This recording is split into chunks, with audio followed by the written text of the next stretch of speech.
Hello, hello, hello. Welcome back. Welcome back. Welcome back. Welcome back to some more Bulgaria 51 here in Victoria 3. Let's make sure everything's working here. Hello, me. Hey, right back at you, buddy. Right back at you, buddy. Let's see what we got going on. Hey, Joe. What's up? What's up, my friend? How you doing? How you doing? What separates a good performer from a truly compelling one in your experience? Ooh. Is there a specific type of performer we're talking about there? A good performer from a truly compelling one. That's a very good question. I think I mean, this is a very vague response that can have a lot of answers to get to it, but in general, somebody like whose performance you either can't turn away from or sticks with you, like after you leave it and you think about it for a long time, right? Like a performer or a performance that you just like, you can't stop watching, you know? You gotta see the rest of it. Or one that for like days and days and maybe even weeks, you're just like, you're thinking about it and you're not even necessarily trying to figure anything out about it. You just want to see it in your mind's eye again. That would be it for me. If you remember the performance for years and years, then it was a compelling one. Yeah, exactly. That's actually a way I describe movies and plays sometimes that I go see. I say, it was good, but am I, like, I enjoyed it that moment. Am I going to remember this in 5 years? That's usually the thing I like to say. If the answer is yes, you're going to remember it in like 5 years. That was a very good show or a very good performance. And sometimes there's things you see where you're like, I enjoyed this. I'm not going to pretend like I didn't enjoy it in the moment, but am I going to remember this in 5 years? Probably not. That's a different type of performance. And then, of course, ones not only did you not enjoy in the moment, but you're not going to remember in 5 years. So there's also that. Very good question, though. Oh, also, hey, Mauricio. I read your comment without saying hello. How rude of me. How you doing, my friend? All right. We are back. We are back. It is hot here in New York right now. It's not like scorching hot, but it's much hotter than it has been. God, I feel like it's either incredibly cold or incredibly hot. But we're back. All right. So, what are we doing? This morning, in this morning's session, we got one of the achievements we were going for. I forget what. I think it's in media. Yeah, Teamkiller. We got the Teamkiller one. As a member of the Balkan League, complete the Spoils of War journal entry. We did that. So the last one we're going for here is, well, not the last one, but the main one we're going for is Prussia of the Balkans. As Bulgaria, complete the Prussia of the Balkans journal entry and have a higher prestige than Prussia. So we've completed the journal entry. We now need to get the prestige. If we have enough time after doing this, we'll try to form Yugoslavia. But man, Germany is going to be difficult. I mean, we're the 5th ranked country in the world. We're up there. But man, Germany's proven difficult. Have you considered just letting the revolution win and you get extra soul with the law changes? Yeah.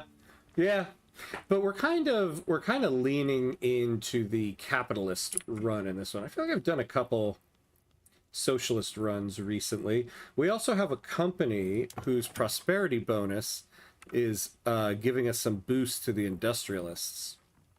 So I was going to try to lean into that. The other thing is, I'm not really worried too much about this. There's only one state. They only have 2 battalions.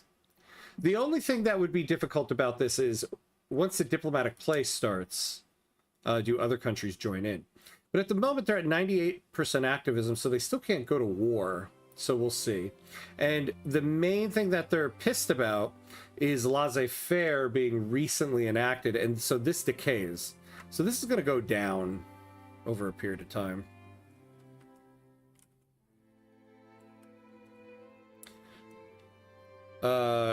It was 75 yesterday, 35 today. Yeah. Oh, hey, Steve Murphy. Hello, hello. Yeah. Yeah, it's just like today. Well, today it's much hotter here in New York than it has been. But yeah, and then it'll be cold again next week. Have you ever heard of the play Death of a Salesman? Yeah, I have. I mean, it's just one of the classics.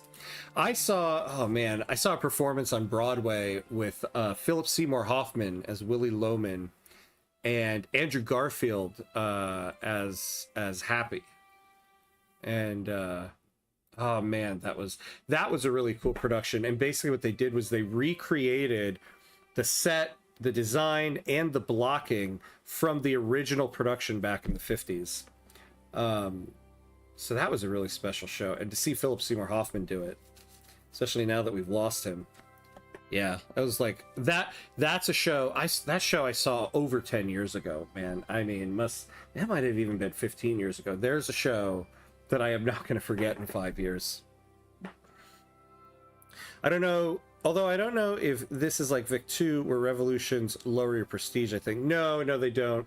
The big issue with the revolution, if it's not powerful militarily, is like, say like Russia decides to side with the communists, which they won't, because they're not communists, but that would be tricky and that would be difficult. Technically Russia does not exist, so I know, right? Where's give me my achievement, please. You can always fake pass a law and reset the war timer. Oh yeah, that's right. We were gonna do that actually. Oh yeah, man, I thought, like, don't forget about this when you start the night session. There was something we were gonna do like that. It'll come to me. Hey Glenn, what's up? Sorry I'm late. Busy day today. Yeah, also hot here, 85 degrees. Oh, 85. Yeah, I think we got up to like 75 and I'm complaining, but man, oof, you got me beat there. Yeah, not late at all. We just started, haven't even unpaused yet. Good to see you, my friend. Also, I feel like the game wants you to lean into socialist communist side. It's okay. It's so funny you mentioned that. Here is, I say this a lot. This is why I say there is no meta. There is no meta to the game, because I've seen people post about that before. The game wants you to be socialist, or the game wants you to be communist. But I've also seen just as many posts from people like on Reddit and stuff where they'll say, oh, this is just capitalism, the game wants you to be capitalist. And I think this is kind of what the beauty of the game is that, like, there's no like button where you press where you're like, okay, now we go communist, or there's no button you press where it's like, okay, now it's time to go capitalist. It's all kind of a snowballing effect of little decisions, little choices you've made in events along the way, people you've empowered, until you get to a certain point where you're like, I guess this is what we're doing, right? Like, we don't have to go communist because we haven't, they don't have any power.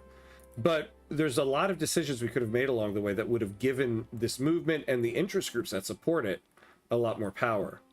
I forget which run. I think it was the last run we did where I suddenly realized for an achievement, I gotta go. Which one was it? I think, yeah, we wanted to go command economy. And I literally just couldn't do it. It was late in the game. And I'd made too many decisions that were just not gonna work for this, and you can't do it. So I think it is I don't think the game leans you toward any direction. I think you make decisions along the way that all lead up to a certain outcome. Workers' protection seemed the easiest. You might actually be able to pass it for real. I think we have that already. Yeah, we have regulatories. Oh, workers' protections. Yeah. Okay. Yeah, that's true. That'll get these guys to calm down a bit. Yeah, they're neutral on regulatory bodies. That's true. We could go workers' protections. It's not a bad idea.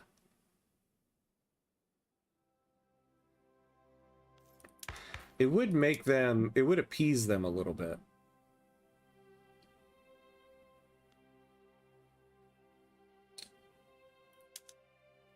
We might do that, actually. We might do that. Appease the communists a little bit so that we can stay laissez-faire and all that. For me, the game railroads me to delay social welfare as long as possible. I always set up nations I don't want to live in. Yeah, that's true. No, I just mean this particular run. Oh, this particular run. Yeah. With both parties being active. In general, I agree about the lack of meta. Also, I don't think I've seen you go communist. Oh, yeah. I mean, well, the last run, Dynam, I think we pretty much went communist. I think I tried to go laissez-faire at the very end. It just wasn't going to work. From what I remember, the Central America run we did, we went communist. And I think the Morocco run, we went full-on communist. But we were definitely red at the end of Dynam. Oh, yeah, I know. Yeah, I agree, though, from what you're saying right now. The country kind of we've already had a revolution of the socialist movement. Now we have a revolution of the communist movement. Kind of wants us to go that way. You're right on that. All right, so we're going to continue this. Here's some paper mills, lower the cost of our paper. Then we really need to start leaning into building a bunch of motor industries. I really want to get some electric companies going. And then we really need to build up the military. It's 1904. If we're going to start breaking up Germany, we really got to do it now. I really could use multilateral alliances. We really got to get to that. I need to be able to start making alliances with larger powers, and I can't right now. Let's take a look at the power block. We've got a few people in now. Yeah, we're working on Croatia. It would be nice if we could get Austria here. Do we have anything going with them right now? Trade privileges, investment rights, guaranteed independence. So the problem with Austria is just that there's so many people trying to get their attention.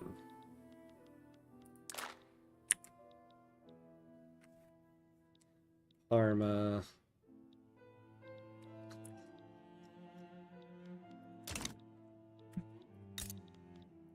And then, lastly, before we unpause, let's double check again. Oh yeah, Spain has gone full communist. Yeah, Russia, France, and the United States will really help us with Germany. I'd love to get Russia. Because considering they're right on the border, if we go to war, they will send troops, whereas the United States might not. With all your hours in the game, is it possible to play the US, never trigger the Civil War, and stay as a slave nation? Yeah, definitely. I mean, for one, it's definitely, you're definitely able to not trigger the Civil War if you don't try to pass slavery banned. And you could definitely keep the landowners somewhat empowered and then get certain IG leaders with the industrialists, and yeah, could definitely stay a slave nation in that way. Especially if you like suppress the abolitionist movement. I feel like the abolitionist movement is much easier to have them disappear than the pro-slavery movement. What's your feeling on Chekhov's The Seagull? Oh, okay. I'll talk about this and then we'll unpause, I swear. Okay. When it comes to Chekhov, I'm a really bad theater person in this sense. Objectively, Anton Chekhov is a very good writer. He really is. I can appreciate like the work that he does, and in theory, like the premise behind his plays and The Seagull itself is fine. Personally, I do not enjoy Chekhov. I have never heard someone say, "Oh, there's a new production of Uncle Vanya. I can't wait."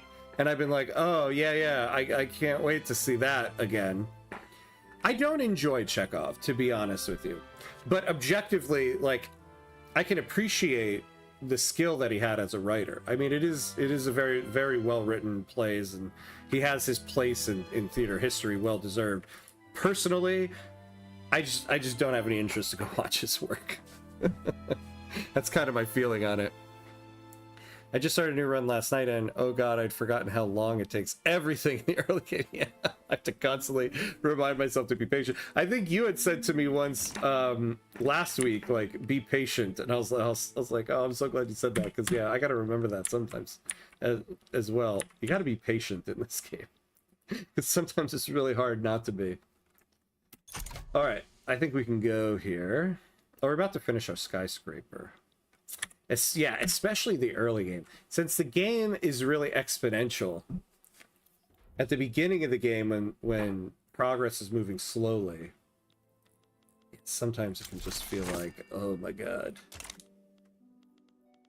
Alright, what do we got going on? Construction of the Sofia skyscraper in Mejia is complete. Dominating the skyline, it inspires all who gaze upon it. Alright, so we get some prestige there. Let's take a look. We might already have some PMs to use there. Yeah. So we got the trade nexus. Let's also zoom in and just see it. There's our little skyscraper. Oh, it looks cool. It looks different than you see elsewhere.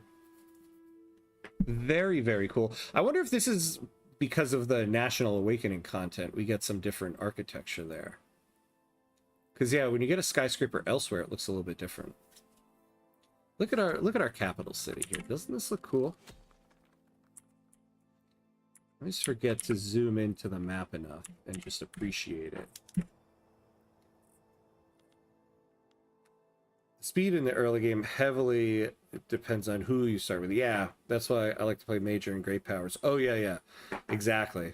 If you start with a great power, and yeah, even some major powers, the ball starts rolling a little bit quicker because you also already have quite a bit already built up.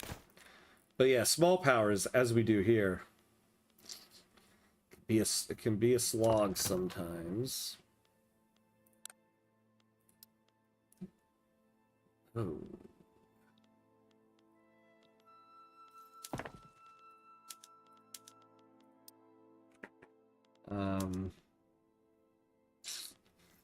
What do we have going on with artillery here? God, we got a lot of artillery. We need to build up more artillery, but we've got a lot of stuff we got to build here first. If I spend the entire first year building up a single tooling workshop, I just get bored. Oh, I've done that many times with all my small country runs. 52 weeks to build me a tooling workshop? Yikes. But boy, is it worth it in the end. It can be worth it. I feel like they made early construction more difficult. I remember getting to iron frame buildings pretty quickly before, yeah. Now I'm still rocking wood frame in 1851 and it's killing me. Yeah. A lot of places will start with urban planning. I think what's difficult is before you have the Atmo engine, you need to run at least 2 construction sectors on iron frame buildings to keep 10 construction points if you're not on traditionalism. So this is the thing. If you're on traditionalism and you have 75% of the construction, then you're kind of okay. But if you're on interventionism, you got to give away 50%. You need to run at least 2 construction sectors on iron frame buildings. In order to run 2 construction sectors on iron frame buildings, you need 5 iron mines. And to run 5 iron mines, you need at least 1 tooling workshop, preferably 2. To build 5 iron mines and a tooling workshop, that's gonna take you like 5 years if you're on 10 construction points. So that's why, yeah, it starts to you start off a little slowly. Oh, why? What happened to us here? Why are we not? Are you a Tennessee Williams type of fella? I like Tennessee Williams. Tennessee Williams is good. I guess I would call myself of like the golden age of American theater. I'd be more Arthur Miller than Tennessee Williams. But that's not to say I don't enjoy Tennessee Williams. I do enjoy Tennessee Williams. And am excited to see productions of Tennessee Williams, unlike what I said about Anton Chekhov. But no, when I was a kid, well, let me read this. Did he smash his head into the cell wall? Was he tortured to death? The official story that the rural folk affiliated revolutionary died from cholera convinces only the gullible and the willfully blind. Only one thing is for certain. His supporters are livid, and they are out for blood. One of my favorite plays is The Crucible. And it holds a pretty special place for me.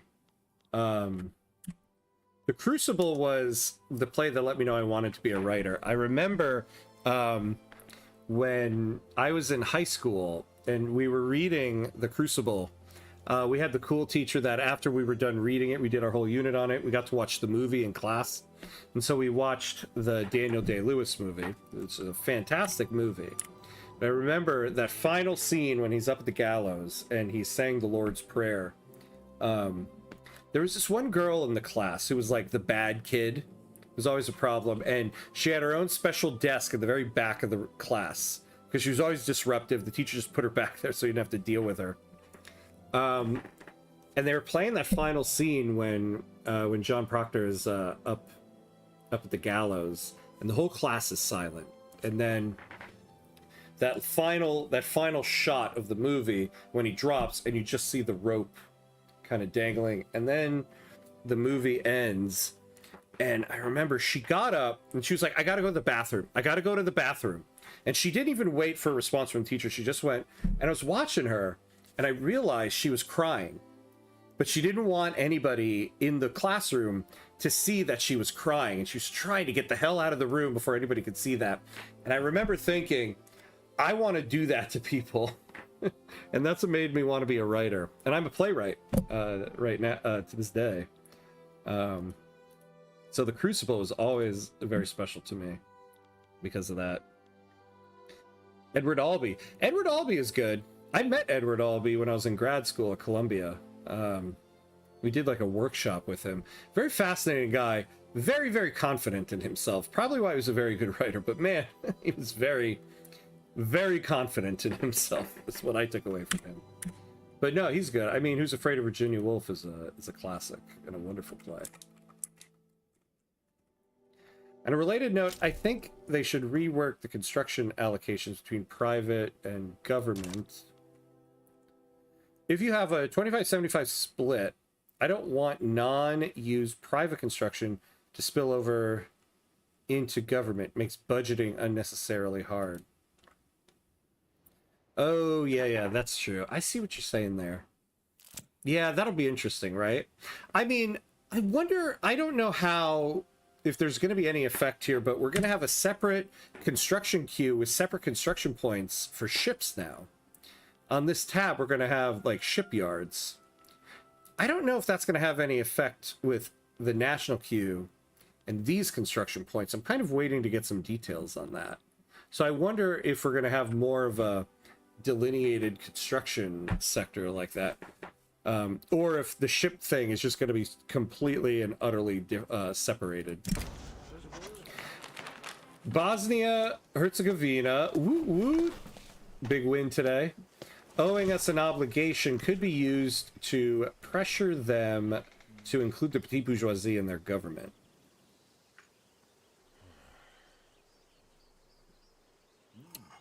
Yeah, we could do that. Let's do it. With revolutionary sentiment boiling over across the nation, President Lazar Zekov's advisors in the Industrialists have recommended a package of reforms to appease the revolutionaries. Okay, we can move this down. Oh, you know, I'm not passing a law right now. What am I doing? Yeah, we should probably go for those. Oh my god. We could enable Council Republic right now.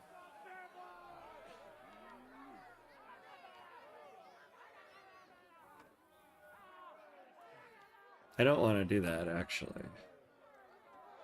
Oh, shoot. It's gonna go to war unless we do Council Republic. Oh, reforms at gunpoint. All right, well, never mind. We're going to war. Unless we're paused. What if we do this right now?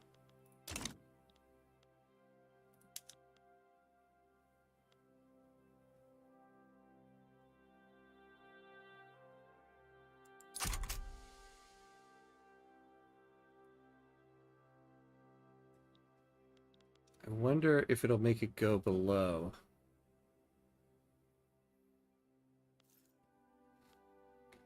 To avoid that, you need to scale your construction with your private sector, but I think that's just me yelling into the void, probably at the current moment. Are you not, in fact, passing workers' protections? I can't see it on the screen, just checking. Yeah, no, I never actually clicked it. Yeah, look at that. Well, we'll keep workers' protections going. I don't think there's anything else we want to pass at the moment. But we are going to war here, which is fine. Send in the cavalry. Give them some practice.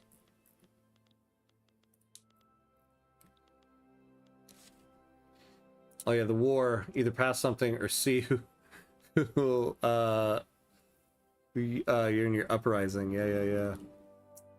Hopefully nobody gets involved here. Who's Russia going after here? Yeah, we're not going to go after Russia. We want them to be on our side. This reform event is of the best of the game because it's a free law immediately. I know, if we wanted Council Republic. I don't necessarily want to go for that right now. See what I mean about the run wanting you to be red? Yep, you are right. You are right about that. It was like, go red or war. Unfortunately, you didn't bring enough of your friends to this war. You're still on a timer. You can pass the law to lower the war timer. Are we? Because we're already in the diplomatic play.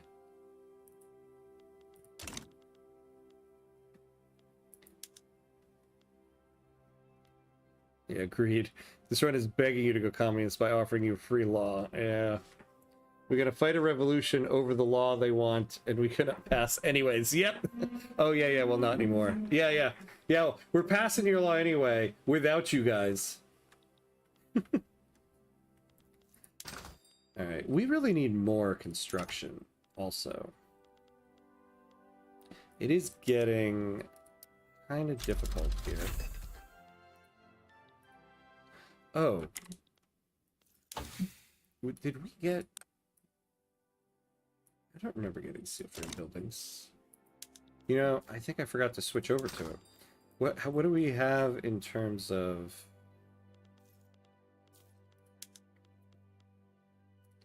Let's hold on to our steel. Let's,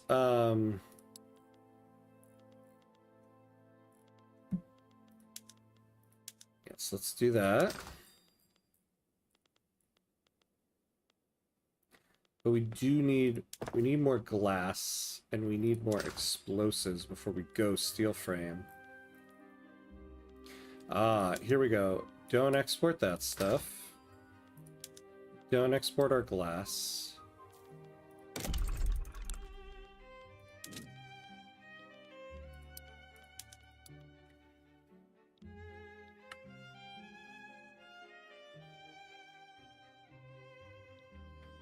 So we can't put any more there. Where do we have the lead?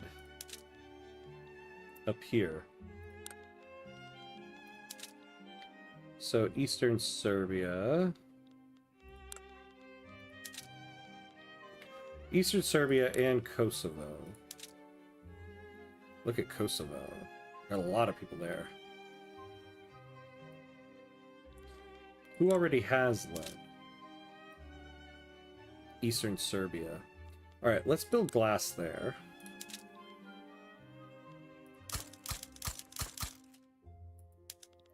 And we'll actually bump that to the top because I want to go steel frame buildings now.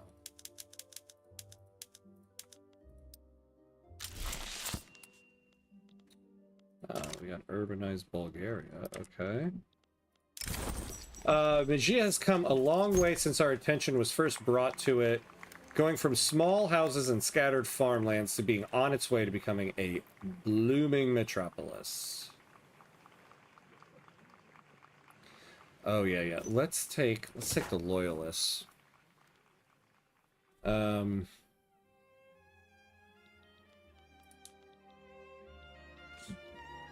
right, so far so good on this.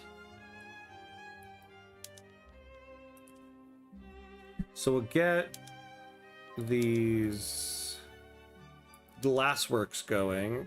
How are we on tools? Not good.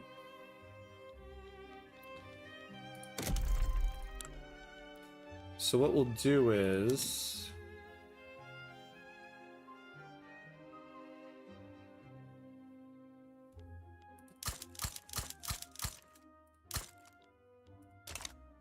Alright, here's what we'll do. So give me 1, 2, 3, 4, 5. 1. What am I doing? 1, 2, 3, 4, 5. I'll build up 5 glassworks, 5 tooling workshops. Maybe when we get down here, we'll turn on steel frame buildings, and then it'll help us get through the rest of this. When we get through the rest of the glassworks, we'll do the rest of those tooling workshops.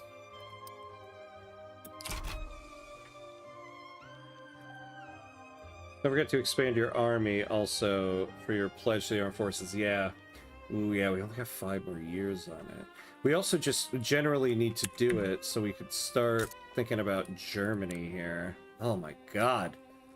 Look at this military, man. It is kind of annoying how the AI never targets the AI for cut down to size plays. But the player, they will all the time. Alright.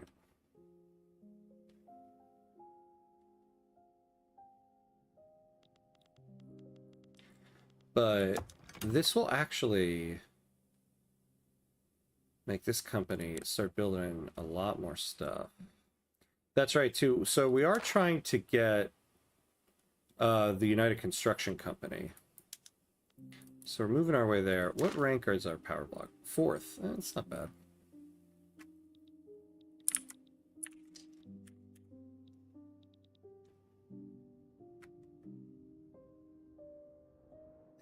Austria. I would love it if you joined our power block. Oh, can we improve relations? No, we can't. We can fund lobbies. Can't really afford it, though.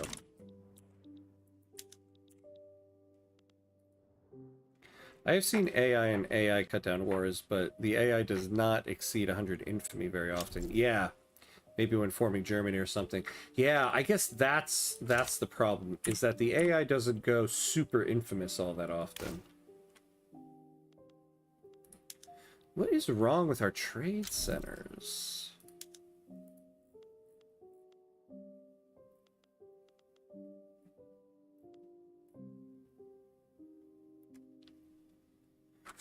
What? Alright. We are having a bit of a problem with trade centers. Pan-nationalism. Alright. Oh boy. In recent developments, the Lazar Zekov government has taken an interest in pursuing the mission of unifying the South Slavic peoples.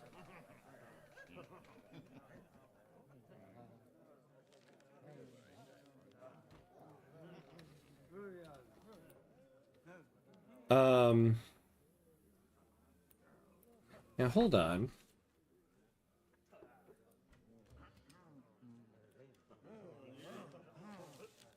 I want to pursue it.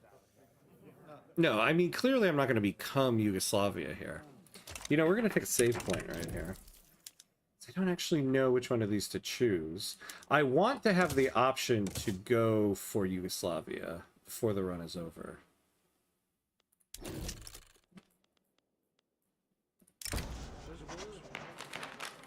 So we'll get 11 infamy. We'll lower relations with... we won't lower relations too much with people like Russia. Okay. Well, for 15 years, we'll get negative 15% infamy decay.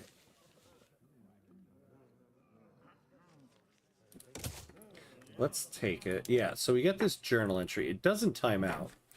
Prospects for Bulgaria to establish a unified Yugoslav state are promising. Croatian, Serbian, Slovene, and Bosniak peoples alike have vocalized support for this new major unification goal. The successful national formation of Yugoslavia would be of immense benefit, setting our nation up strategically in the international arena and make our nation a beacon for all South Slavic peoples living under foreign rule. So, has formed the nation of Yugoslavia. Our legitimacy is greater than 50. We're at peace. We have no insurrectionary political movements. Okay.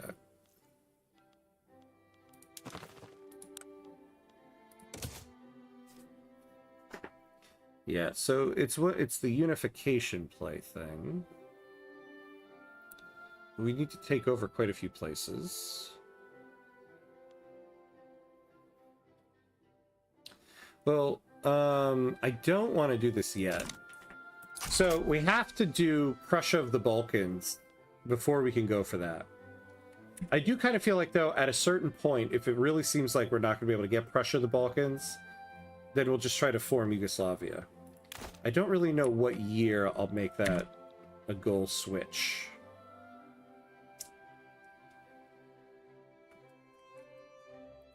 Depends on whether you realistically think you can take on Germany. Yeah, might just go for Yugoslavia this time if you don't think you can beat Germany. Yeah, see, I feel like I'm right on the cusp of being able to massively increase the military size and get some alliances. I feel like if I got an alliance with Russia and maybe even the United States, I could do it. I also feel like Austria would join my side. And everybody in my power block I can bring in. So, like, Serbia will join in.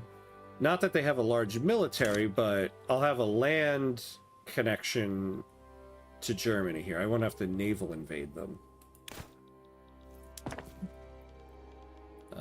Let's see.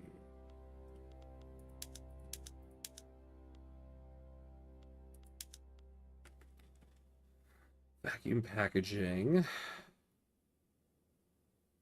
It's going to use 162 meat, 40 oil. And we don't have that, right? We got somebody importing automobiles.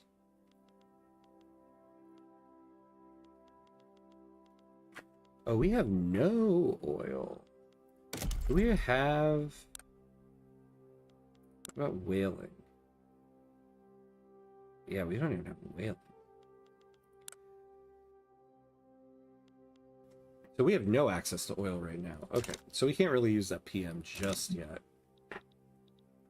You might be able to use Germany to beat up Austria to form Yugoslavia. Yeah, this is true. Then pull in Italy and turn on Germany. This is true. We could do that if we're giving up on Prussia and the Balkans. For Yugoslavia, you might actually want to add vassalization mandate to grab all those territories at once. It's not a bad idea, actually.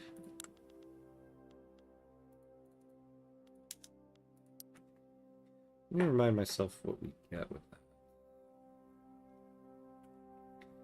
So, authority per subject, income transfer per subject. That's actually not bad. We could use that. Yeah, see, this doesn't... So this is what I thought. This doesn't allow us to vassalize people. We'd have to be a sovereign empire power block in order to have that ability to subjugate people that are in the power block. But this does give us some benefit for having vassals. Particularly the income transfer.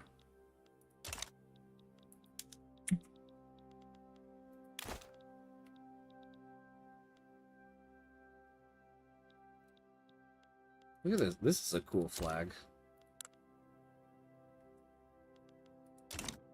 But vassalization does not allow to make so. Yeah, it's the power block stuff. Oh, you've been faster. Sorry. Yeah.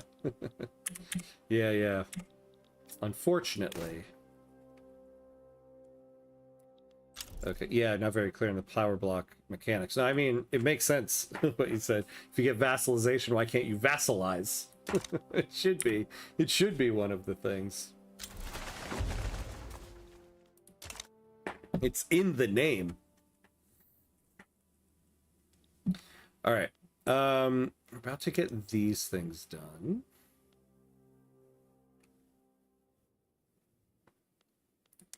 So those will get hired up. Let's finish this one. We'll do 3 of these. And then once we finish this and we get here, we'll turn on steel frame buildings. We'll get a hit, but we'll get through this stuff a little bit quicker. Identification documents. So where does that bring us now?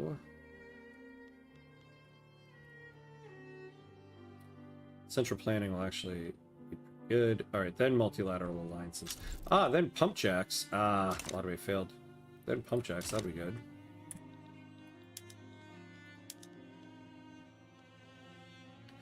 Oh, the Sicilian Socialist Revolt.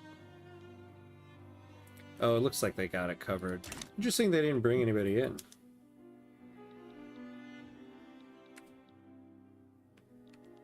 Oop, feminism is spreading. I'm not going to negotiate for this law. Thing is, there isn't much else I really want to pass. I mean, we could try to do old age pension. If we keep it at level 1, it won't be too bad. Alright, it got canceled. Oh yeah, we did want to do commercialized agriculture. We gotta wait 6 months to go for that again.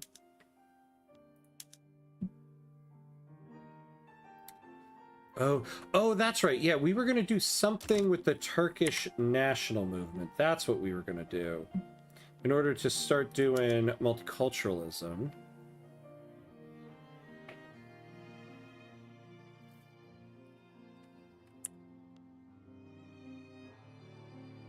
Oh yeah, because they did a civil war recently.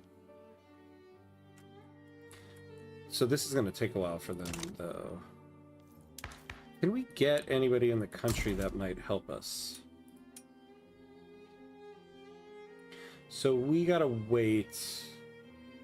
Oh, another month, and then we can bring somebody in. So let's sort by acceptance. Who can we get?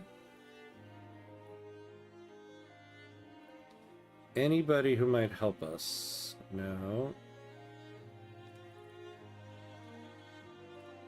All these socialist... Oh, here we go. An enlightened royalist. So... Oh no, this guy, I didn't realize, level 2 acceptance. So no. All these damn socialist and anarchist movements, and we got nobody to get us multiculturalism. Now I want a power block where I can subjugate members, spread religion and primary culture. That would be so overpowered. Yeah. Literally just like take over the world block. Factories in Severna, Trachea have been reported to be placing Igbo people into roles with incredibly poor work conditions owing to their status as second-class citizens in Bulgaria. All right, so we don't want to lose... We don't want the petite bourgeoisie to go below 10 because we need those treasury bonds.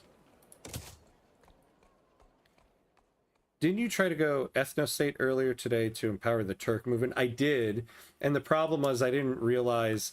So because they had went to a civil war previously, they have this movement suppressed after civil war. So they have negative 70%, 76% activism for 15 years.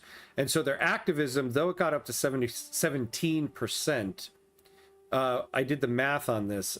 We weren't going to be able to get them above 25, which we would need them to go. So I canceled Ethnostate because it wasn't going to rile them up enough. So we have to wait until this decays down enough that we can get 25% activism from them here.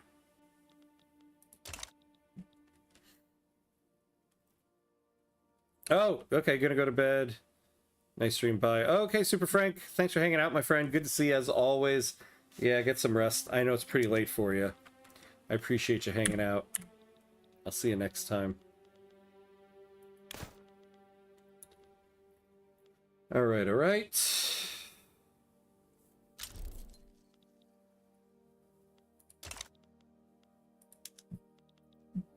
Japanese modernist revolt. Oh, we can get involved in this.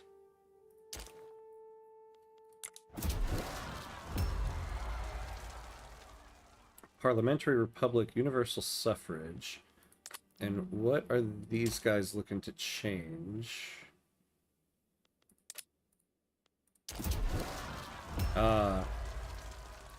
Agrarianism, free trade,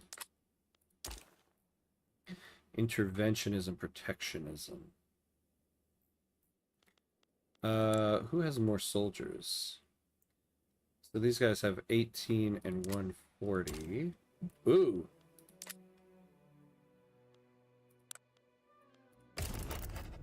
So we can get an obligation.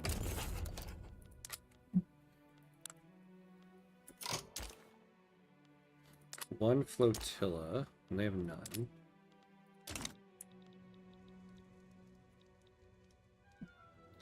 We could do this.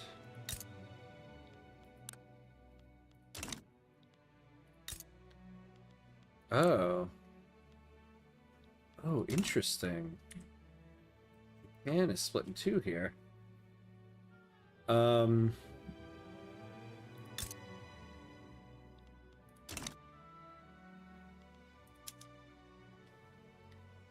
So we could get involved.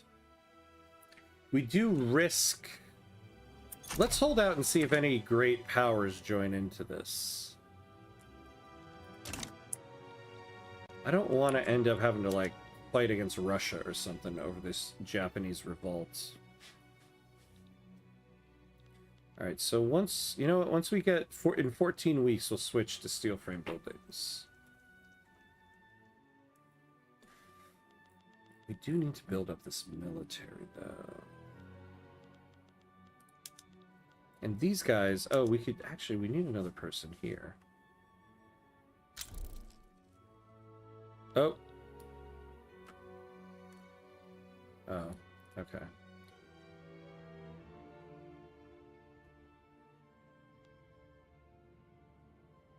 You know...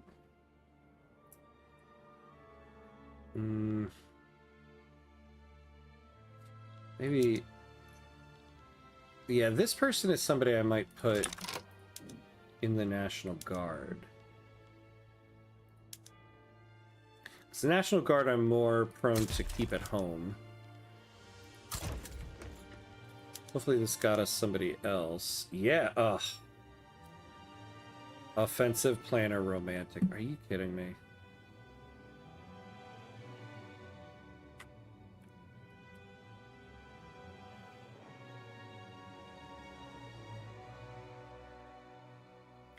Armed forces, moderate. Armed forces, liberal.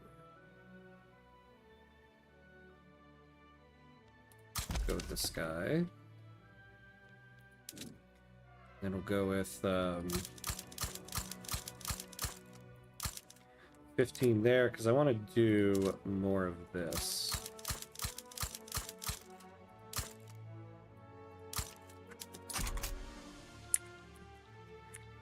Build that up a little bit. Oh, can't we upgrade? We can go torpedo boats. Or we can go to monitors. Convoy, escort, defense. The torpedoes are convoy raiding. 40-30 defense, 30 blockade strength. 20, 30, and 20.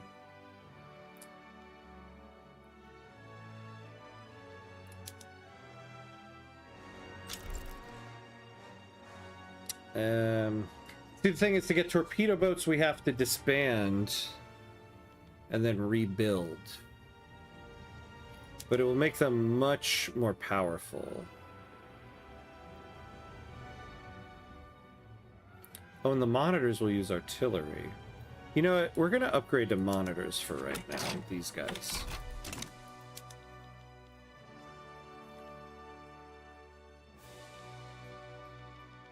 We've got a very good budget at the moment. Actually, let's not lower the taxes yet. All right, let's switch over. Let's see what happens. Look at that, basically doubling our construction points.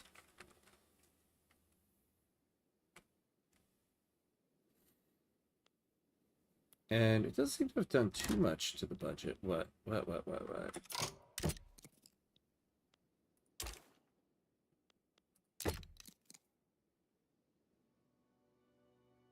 Why are we contravening on this? I don't understand why. Contravening the military assistance article? Why? Oh, our power projection is less than 3485. Why suddenly? Oh, their power projection must have gone up. Okay. Designed for coastal defense operations, what monitors lack in ocean-going capabilities, they make up for in cost effectiveness. Admiral Petko Lepachev has informed the Admiralty in Sofia that his fleet will keep any foes away from Bulgarian waters. Ooh, trade center throughput. No, we're going to take the trade center throughput.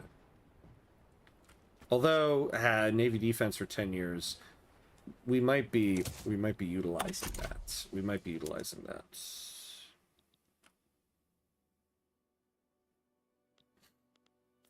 We really do need to get taxes down. Hey, Just Ed Harris, what's up, my friend? How you doing?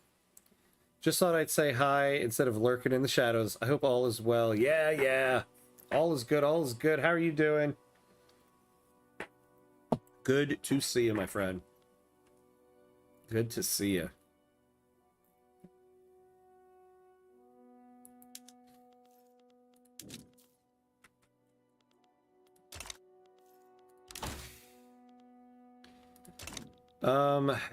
Okay, what we can do... Raise this up a little bit. There we go. So that fixes that.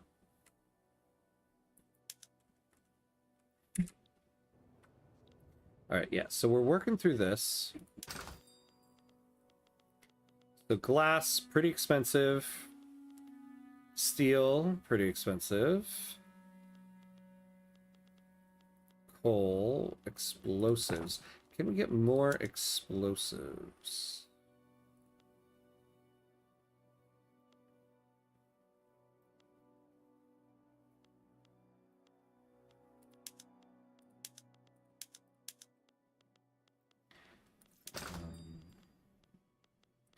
All right, and so now let's get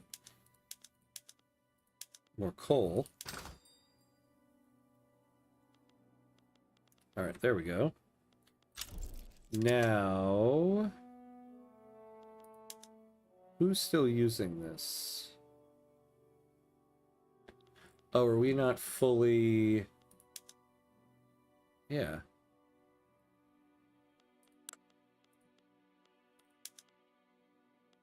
So we shouldn't have...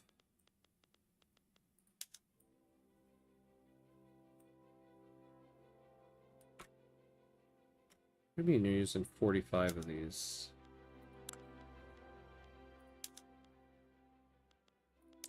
Oh, wait. God, I'm looking at the wrong one. Buy orders. Oh, we're trading away quite a bit of it.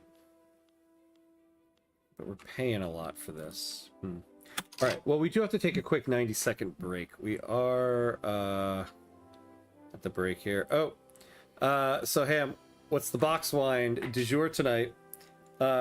Same old Boda Box Cabernet. Cheers, my friend. The classic, but a goodie.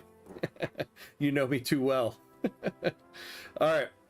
We do have to take a quick 90-second break, pay homage to our gods of ads here, so we don't get hit by ads during gameplay. So 90 seconds, and we will be right back.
All right, and we're back, and we're back, and we're back.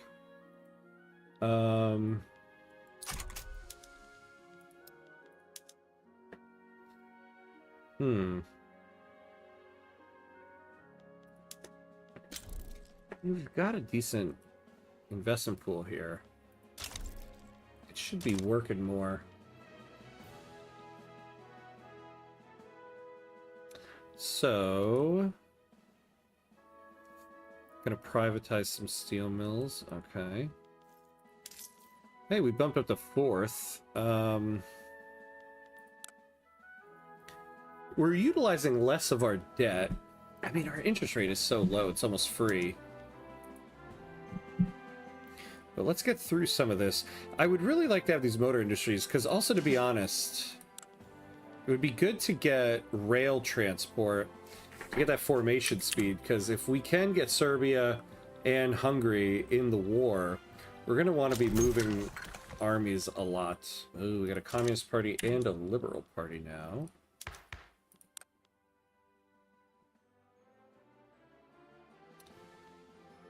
The trade unions.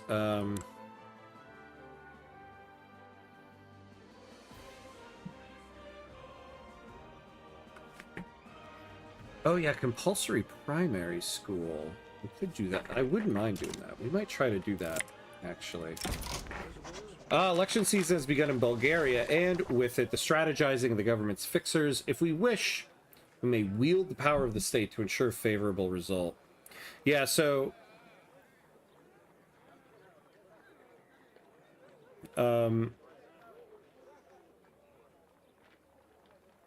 we'll lose electoral manipulation if we don't manipulate this one.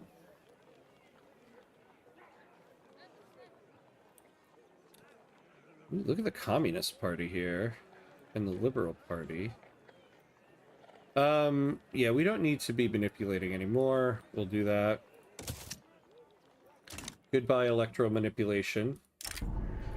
Hristo Pelov of the Orthodox Church has been seen preaching in favor of the Conservative Party, convinced that their victory has been foreseen in God's plan.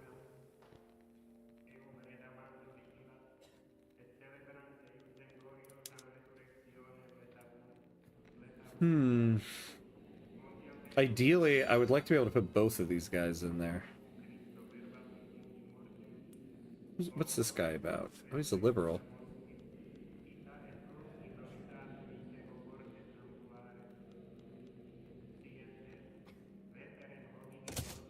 Yeah, we'll do that.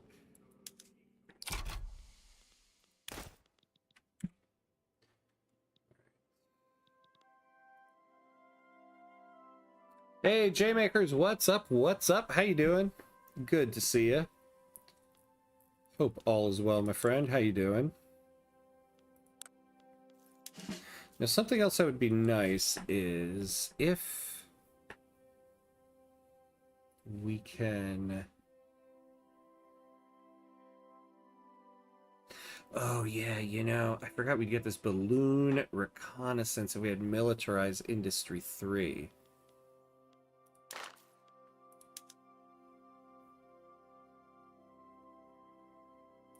I might go militarize industry next in here. I'm thinking maybe the construction company isn't the way to go. So we'll get these throughputs here. That balloon reconnaissance would be nice. And then level 2 here, negative 50% military goods cost. We'll really be able to use that.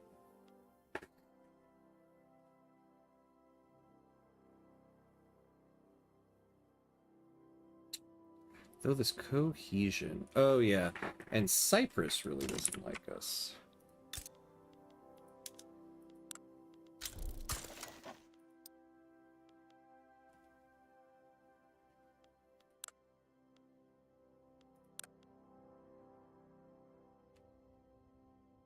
Weekly Liberty Desire. Well, I don't want to get less text spread. Doing well, doing a Württemberg run, taking over most of South Germany. Might play along as Prussia's lapdog and take over Austria. Oh, very nice. You know, it's been a long time since I've done a German minor campaign. Now that you say that, I realize, oh, I should try doing one of those offline.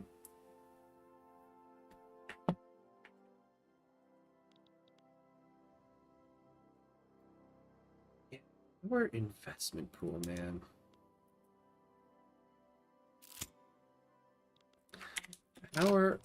Whoops. How are our regional HQs going? Have they gotten any larger? Yeah, we're getting a good amount of reinvestment there. Oh, this one kind of sucks. This one's very good. Okay. This one's also very good. What is wrong with our investment pool?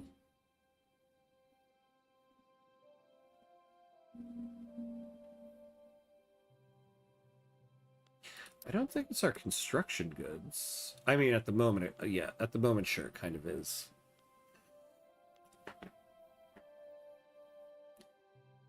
Yeah, grew food, furniture, clothes to get people to migrate. Took the opportunity with the Prussia-Austria war to expand, and now I've got Switzerland, Bavaria, and Tyrol. Wow. That's a pretty good Württemberg. If you want to play as one of the small German states, I recommend Hanover. It's the state with the most modern laws. Yeah, I can form Germany, perfect for democratic republic run. Yeah, and I can also tell you, hold on, I gotta show it real quick. Which achievement? The easiest achievement you can get, oh, Declaration of Independence. Starting as a subject nation, break free from your overlord. This is one of the early runs I did in the game way back when. If you start as Hanover, you're in a personal union with Great Britain. When the king dies, you break the personal union, and it happens very early. And because of that, you just get the achievement. You literally do nothing. You just like unpause the game, wait a couple of years, and then you get the achievement. I think it's like the easiest achievement I ever got in the game.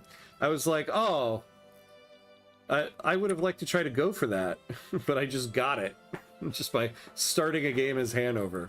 So if you haven't gotten that one, you're looking for a free achievement. That's how you do that. The Communist Party is receiving election campaign support from the anarchist trade unions in Spain.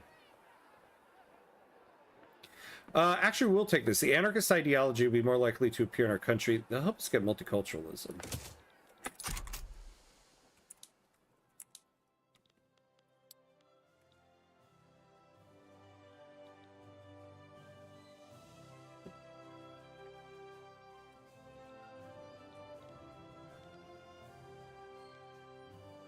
I'd like it though if the trade unions were not so upset. Because they're hurting our construction efficiency. I guess they're giving us -5. We're getting +10 from our power block. So that will kind of negate whatever it is they're doing. Oh, we're not passing a law.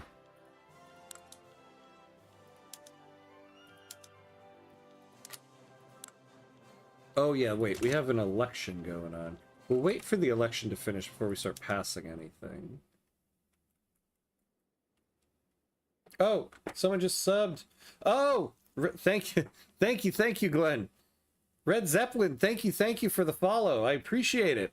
Very, very appreciated. I was talking about this in the earlier session. I haven't got, for some reason, I'm not getting the sounds for these alerts. So I need everybody to alert me to it. I apologize. I like to show my appreciation for these things when they happen. I don't have to be alerted to it. But thank you, Glenn. Thank you for the tutorials and videos. Oh, you're very welcome. Very welcome. Thank you so much for stopping in to say so. I appreciate it. Welcome in. How you doing? Pravoslav Andanov has issued a condemnation of the Bulgarian electoral system, endorsing abstention from voting in what he calls a sham put on to placate the people. We don't want to take -10 legitimacy. We don't want to do that. Yeah, I mean, we'll do this, sure. It's really late here, and I'm going to bed. Was watching your Bulgaria start and decided to check the stream. Oh, awesome. I appreciate that. Yeah. Yeah, I imagine if you're anywhere, like, not in the Western Hemisphere here, it's pretty late. So I appreciate you stopping in to say so. Thanks for watching. Yeah, thanks for watching the VODs, too. I always love it when I find people watch the VODs of the streams. It's always kind of cool to know. Hanover would be great since they have a port state. Yeah, that's why I started with them. The hard part with inland German miners is if you piss off Russia, you've got to get transit rights treaties or starve. Yeah, this is true. Yeah, I remember way back when I did before, this was before 1.9, and before they changed the trade system. It's the main reason why I took Hanover, because I didn't want to take one of the inland states and have all that trade difficulty, because it was so much more difficult then. Yeah, I love the name Red Zeppelin. That is true. That is true. 10 points for the username. Red Zeppelin. Amazing. Whoa. You know, there are a lot of countries going communist. It looks like Sweden did. Our neighbors in the French Republic have become known for their ruthless foreign policy, a concern that the Conservative Party has raised in their election campaign, promising to be harsher in turn to deter aggression.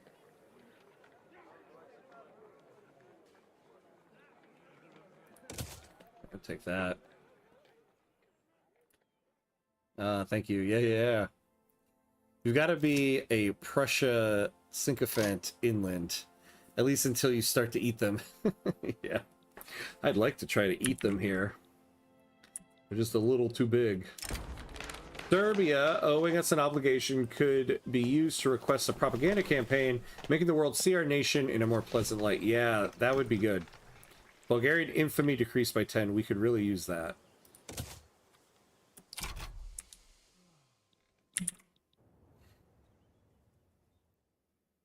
I'll definitely be picking back up on watching the VODs now that Dairuka is slowing down. Yeah, I try to remember to comment for the algorithm. Oh, thank you, thank you. Yeah, that is sad about Dairuka, right? I saw that in his last stream. I think that was yesterday, right? All the days kind of blend together for me. I love Dairuka's streams. But yeah, he's going to be slowing down a little bit. But he did make a point. Ooh.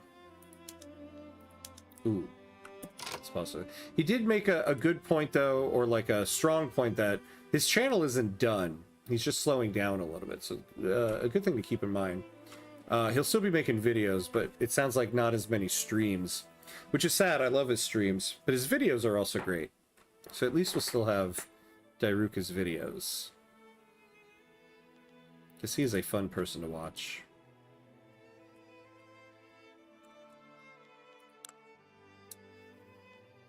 Ooh, are we going to be able to do that? Are we going to be able to help these guys?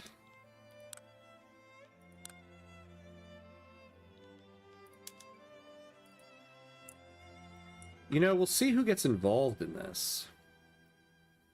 Speaking of Zeppelins, have you ever heard of the band Dread Zeppelin? Reggae covers of Led Zeppelin songs with an Elvis impersonator singing. What? That is, I have not heard about that. I gotta look that up later. Dread Zeppelin. Reggae covers of Led Zeppelin with an Elvis impersonator singing. Oh, man. You see, sometimes with all the nonsense in the world, you gotta remember, the world is also just really cool sometimes. I was lurking when you chatted with him. Oh, yeah, he called you Hammy and seemed thrilled to have you there. Yeah, yeah. Yeah, he's great. He's really great. A fellow Victorian. A fellow Tube-torian, I guess we could call him. I'm coining that term right now. Victoria 3 YouTubers. Tube-torians. Viewing Russian ownership of Russian Dobruja as a crime against the Bulgarian nation, the landowners have put their weight behind the anti-Russian association. No, I don't want that. Honestly, I'd give Russia this land if we would get like a 50-year alliance with them. To be honest with you.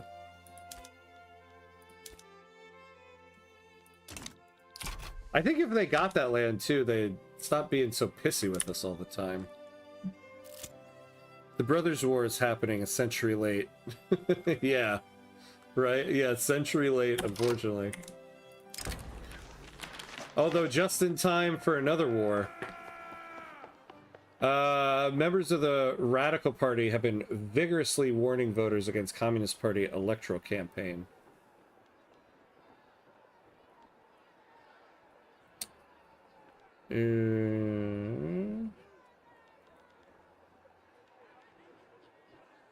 Alright, I'll take this. We'll lose migration attraction, propagandists from the intelligentsia. But I don't mind the Communist... Oh! I didn't realize the Communist Party was so far in the lead. Then we'll take that.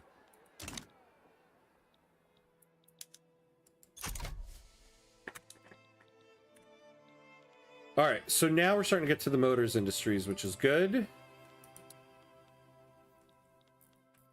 We only have 3 years left on that.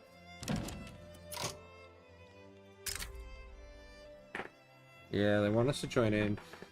Chile sides with Austria. You know what?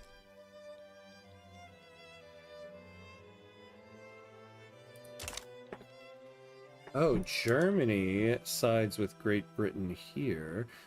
Oh, so Germany is just got themselves into a major war over here.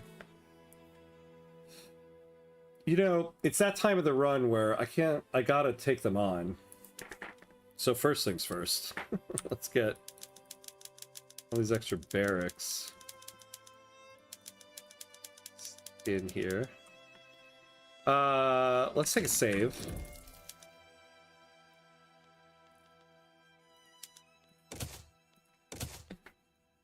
Now, as long as Serbia...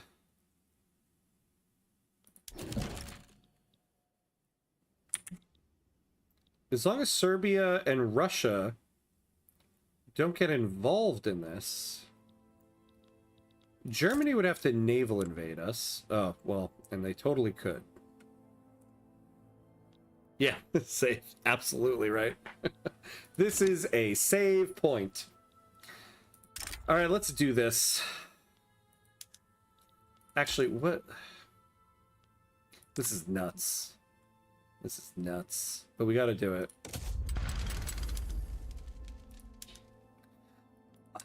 Can't even...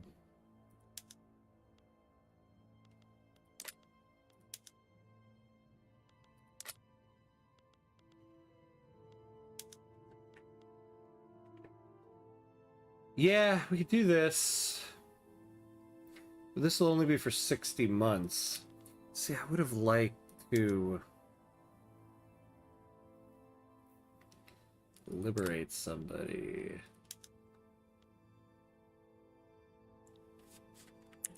Well, we can make them lose East Switzerland.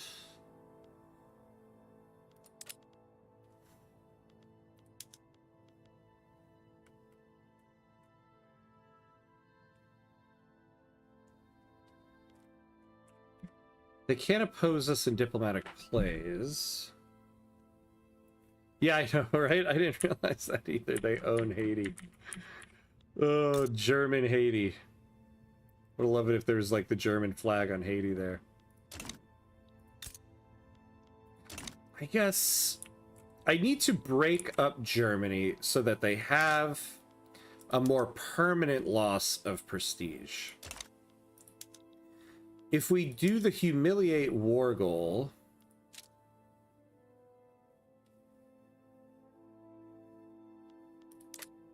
if we do, oh man, we are starting to own not enough of our own GDP. We could make them lose Switzerland. That will chip away a little bit at them. The humiliate war goal, though it'll make them lose 25% prestige, that's only for 60 months. So what are they at here? It's too late for me to do math in my head.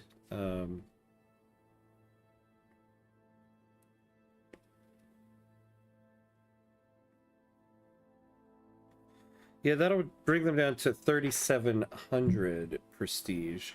We're nowhere near that.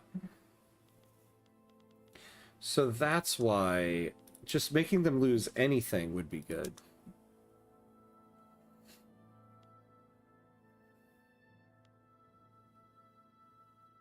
These are all insignificant powers.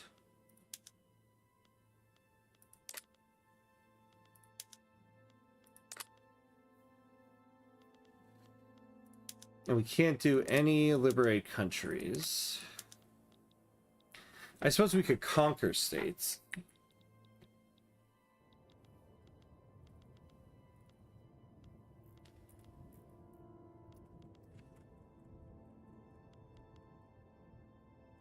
This was a hilarious post on X. DC rumors. Corey Lewandowski has reportedly dumped Christine Nome and is now dating her husband, Brian. Oh, God.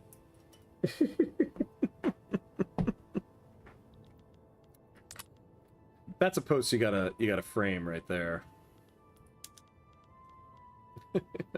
Amazing.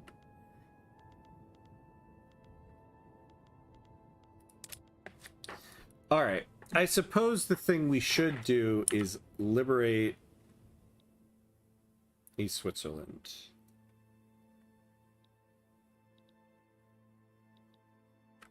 Or maybe, you know, taking Venice might actually be good.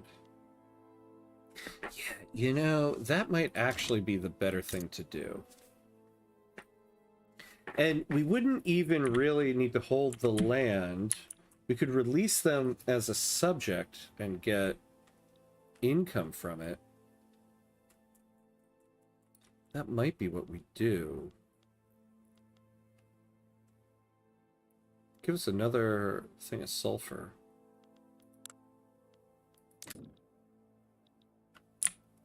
And we'll have access to them. You know what? I think I'm going to do that. So we're going to conquer Venice from them. All right, so now what we're going to do is we really do need to get enlistment efforts. So we're going to stop promoting national values. Oh, we can declare some stuff too. We'll do that. And now... we had nothing else going. Where do we have the most barracks? Probably these two states.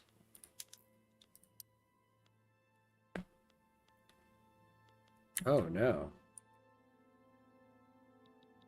Here. Oh, damn, though.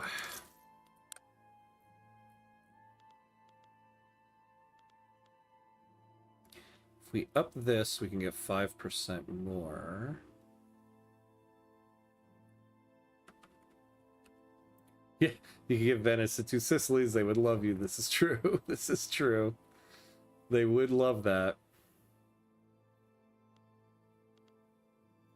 It's 9K more. Yeah, we might as well just do this. So let's stop with that. And let's stop with that. And then we'll do enlistment efforts here and here. Alright. Oops. This very well could make our munitions company reach prosperity. Alright.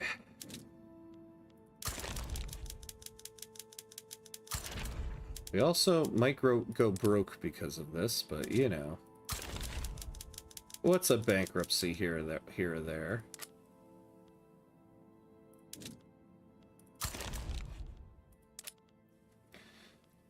Wait, what's... Oh, tell me... I never incorporated this? Ah! Disappointed!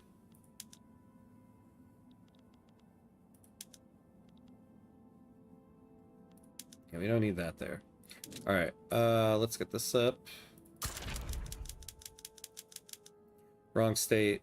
The state right under Kosovo is the winner. Oh, oh, really? Oh! Ah! Thank you, thank you. There we go, there we go. That's what we want. So hold on, that's gonna mess with this a little bit, isn't it? No?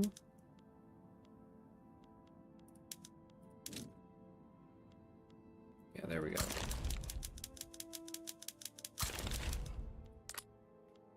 And so we'll make this 15, and then we'll put the rest in the National Guard here.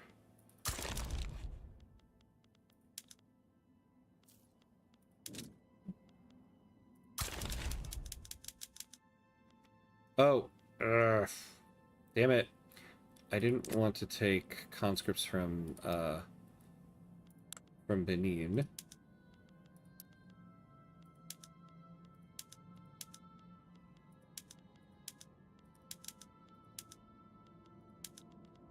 All right. So 1, 2, 3, 4, 5, 6.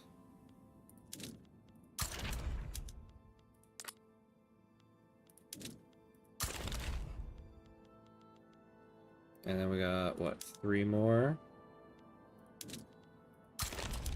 Alright, there we go. Alright, what do we got going on? What do we got going on here? Yeah, bump these guys up because we're going to need a whole bunch more of everything.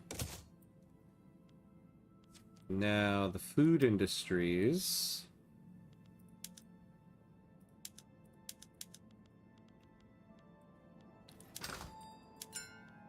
So obviously we have a bunch of tobacco. Yeah, we're exporting a lot of this stuff. So what we're gonna do is, how much groceries do we have? Not enough. Yeah. So what we're going to do is this one, we're going to do that. Lower the amount of liquor that we have. We're going to super tax or tariff the export. All right. And then this, we'll do a little subvention on the import.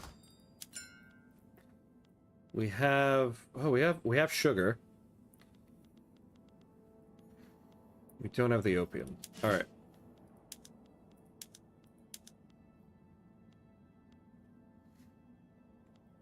Man, yeah, I wish we had this. We don't. Meat and wine. We have wine.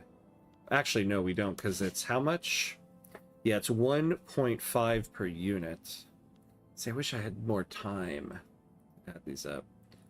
What have I been doing for 70 years? No, we can't get input good shortages, so that's going to be what it is. All right. Let's mobilize everybody. Release the Kraken.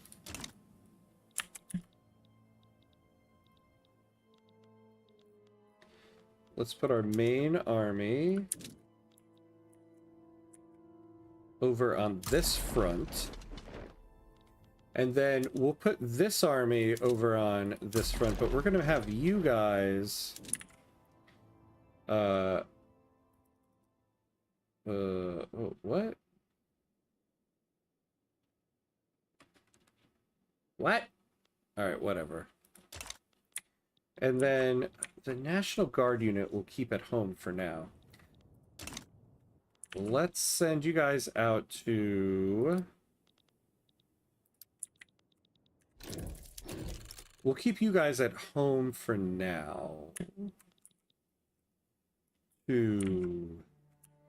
I'll see if they actually try to naval invade us. I don't think they will.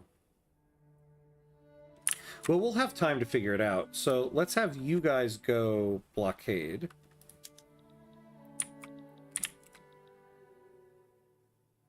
So there's their market. So they're up here.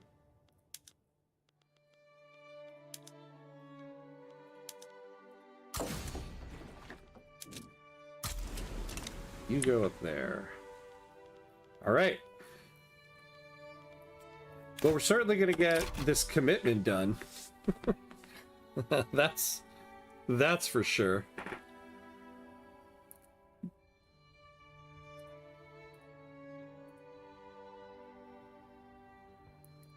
All right.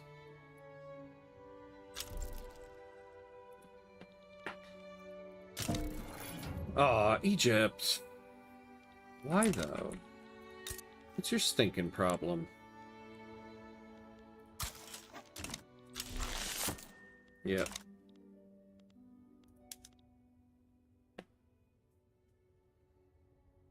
I love that Austria's confident here.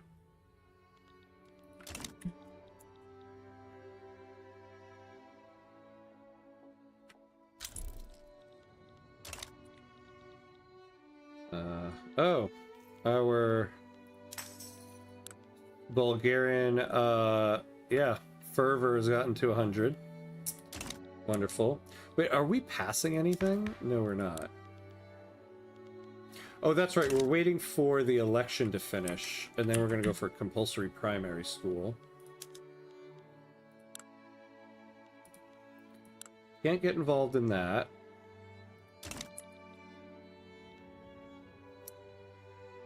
Now, one would think they're going to send more soldiers off on the other thing. We're short about 200 or 300 manpower.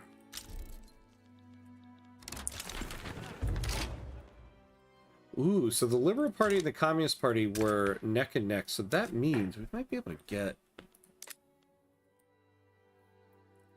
Yeah, them both in. Luckily, these guys are happy. Oh, and they're powerful. So we're getting plus 20% offense defense instead of plus 10. Yeah, let's do that. So we can go compulsory primary school.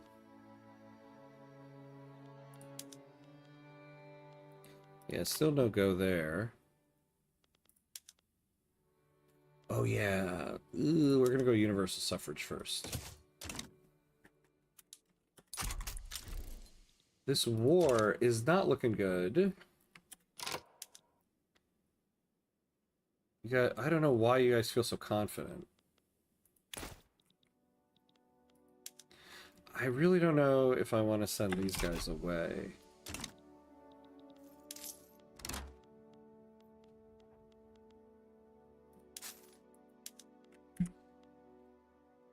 Why are we short on sulfur all of a sudden?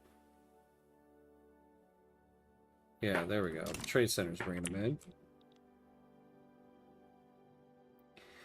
I suppose we just have to get the conscripts up.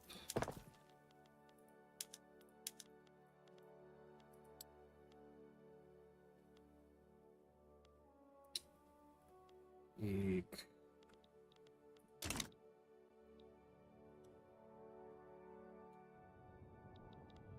Have they taken any war goals on us? Okay, no, they haven't. So that's actually pretty good. So we won't lose anything in this war.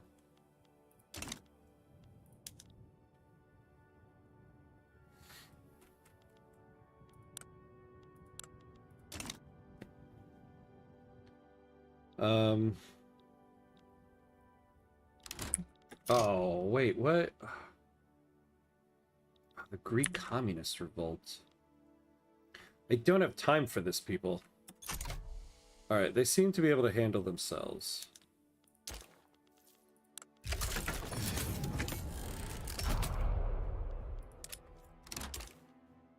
So yeah, they should be okay.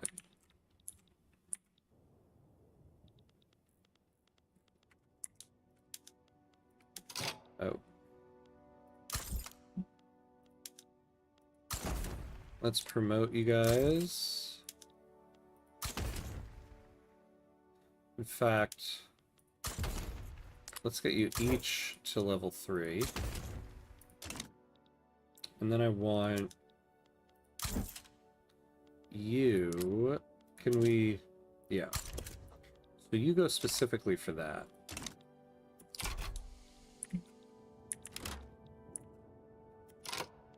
Is there anybody who we have who would be like a mountain combat expert? No. Damn. Look at this guy.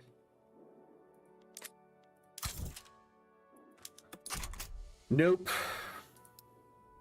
If only we were so lucky.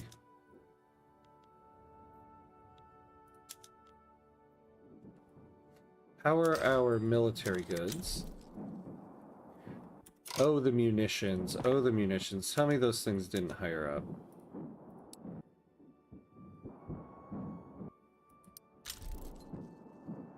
Okay, they are. Oh, but we can do that.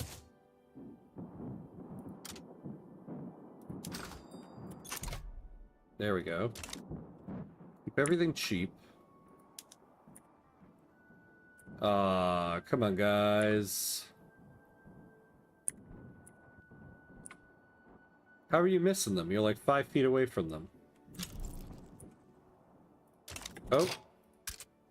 Look at that. We are getting a naval invasion. Alright.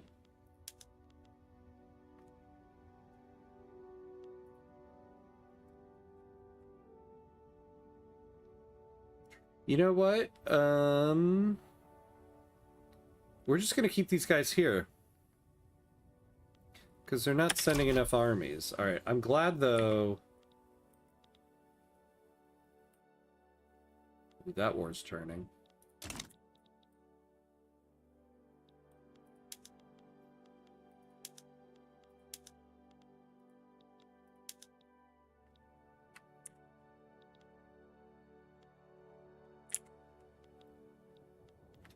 Alright, let's keep an eye on this.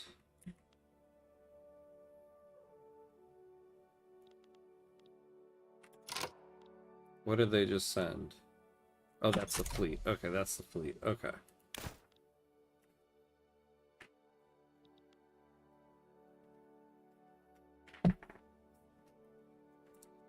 Oh boy, oh boy.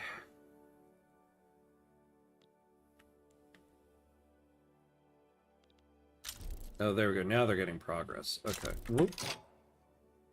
Oh boy. Oh boy. Alright. At least we can... What we can do is... We'll send you over here. That'll delay them a little bit.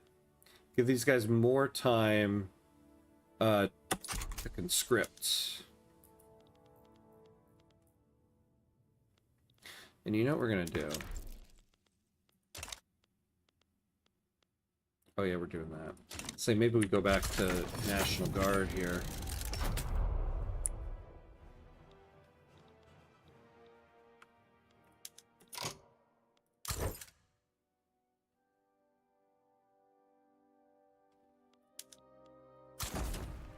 Promote you. And let's promote you. We should be able to take them here. Damn, they added a lot. Oh no. Yeah, come on, boys. There you go. The battle for Varna. No. There you go.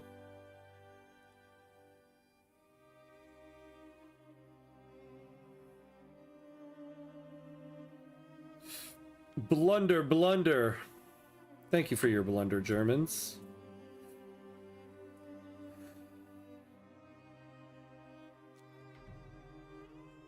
Alright, oh. Who's this? Come on, give us that retreat.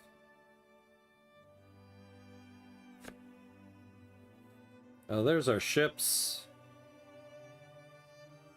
Yes, controlled retreat. There we go. Ha ha ha. Got you there. Oh, come on, guys. Oh, oh, that's Chile. Hold on, I forgot. We need to set our guy here.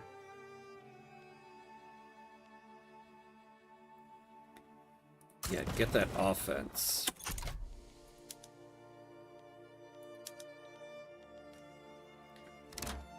Army with a state versus army with a state. Unstoppable force versus unmovable force. Yeah. Oh hey, we got steel railway cars while we're in the midst of war. Okay. Oh, popular playwright. You know, we're gonna take the prestige. Yeah, I probably should have.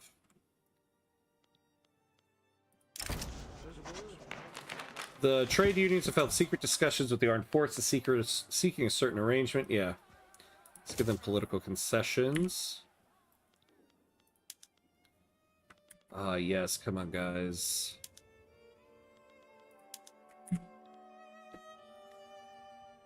Yes.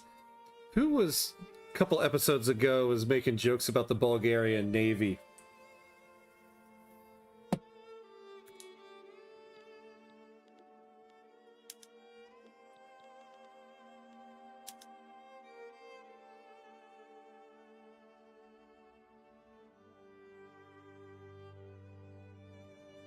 Come on. They got strong winds. Oh, hell yeah, they got strong winds. What do we got going on here? Get it. What's this? What's wrong with these guys?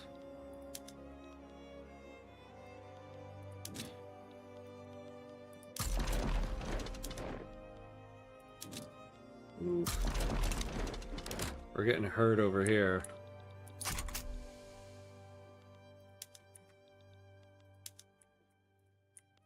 Oh, come on! A ramming maneuver and a panicked retreat. What the hell just happened? Oh, that was the Navy. All right, I think we won that battle. So if they lose one more battle here, the naval invasion will fail. Good job, guys. You certainly gave them a run for their money.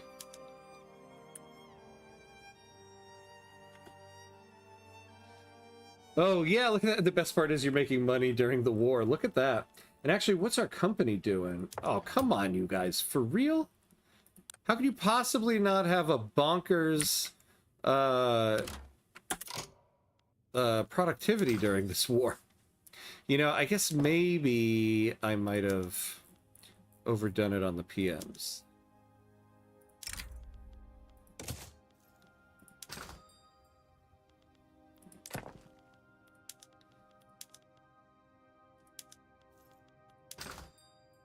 Yeah, a little bit more manageable there.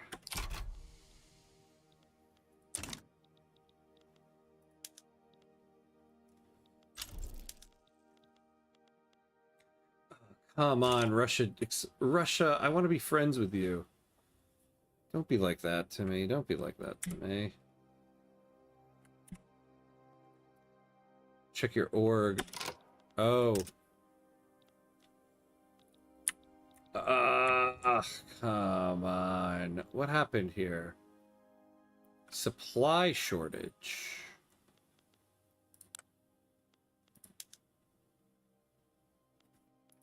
What supply shortage?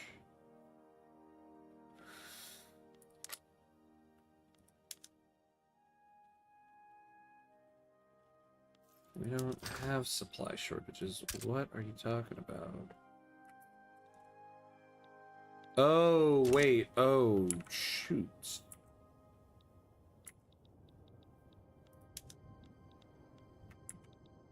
that because... Yeah, they took the state. We're cut off. We're cut off from...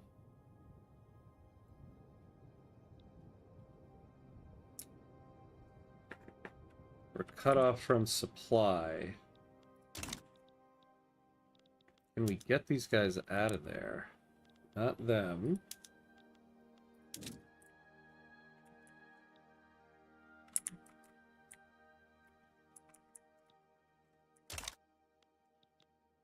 These guys are up here. They're cut off from us. Well, wait, what if we got... If we got military access? Wouldn't that... I wonder if that would change it.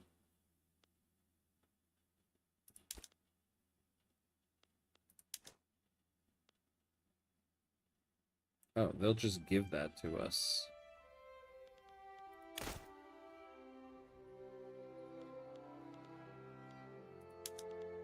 Actually, you want to buy some guns and stuff from us?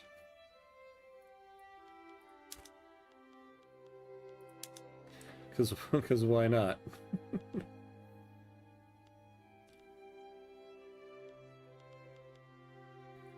Oh, we certainly have an abundance of clothes.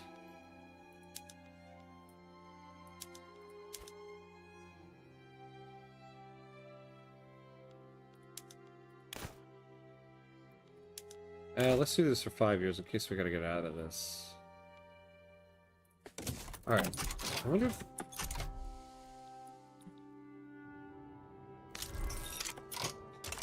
Okay. So... Will that change our supply since we can get supply through Serbia? Let's get the week update. The Monday update. No.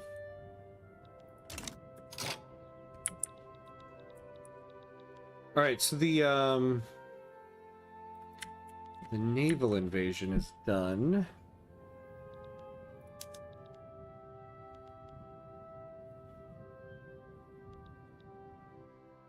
See, I think it's because we don't have a direct line of supply to our soldiers since Germany took this.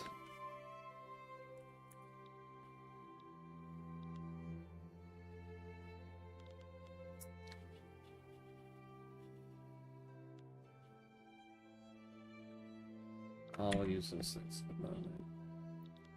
So these guys are just going to get slaughtered here.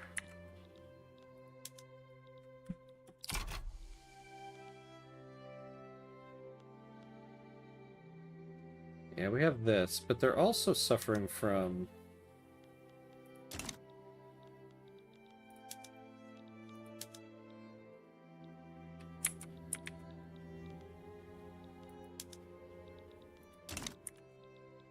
They're also suffering from...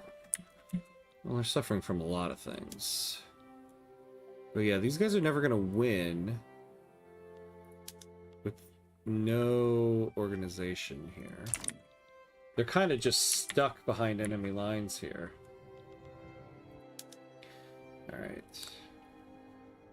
I mean, so... I can get out of this.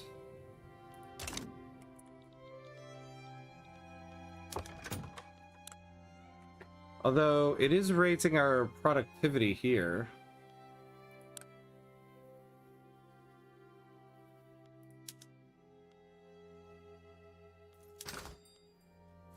We got a lot of military goods.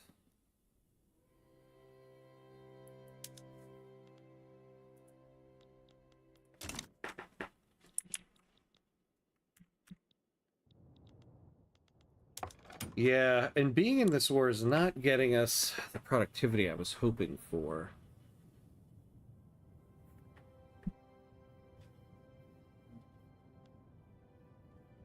Yeah, and we're losing money now.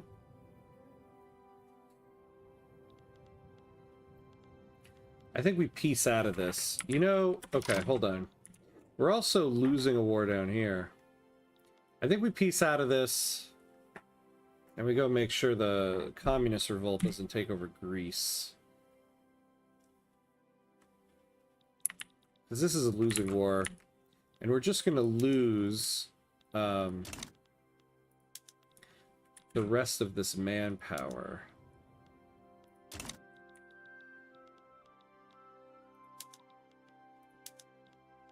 There's no war goals against us.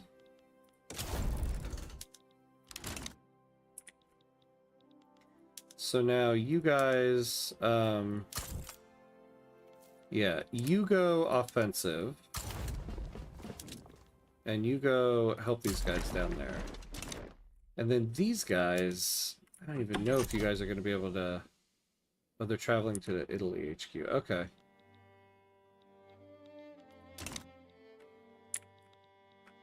Damn.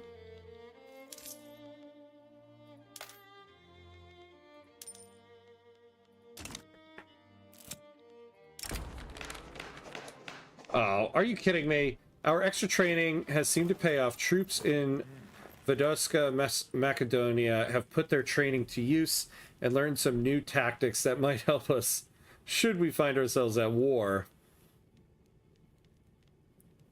Oh, wonderful. We could have used this 2 seconds ago. Get tech progress to wargaming.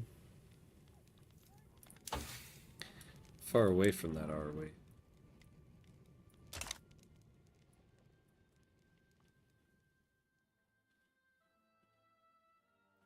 We could do that next. It'll give us just a general +10 offense. So we'll take the tech.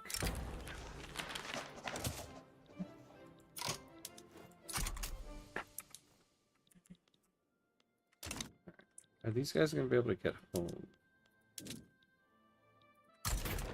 And where's the main army? There we go. Yeah, you guys get back home. Damn.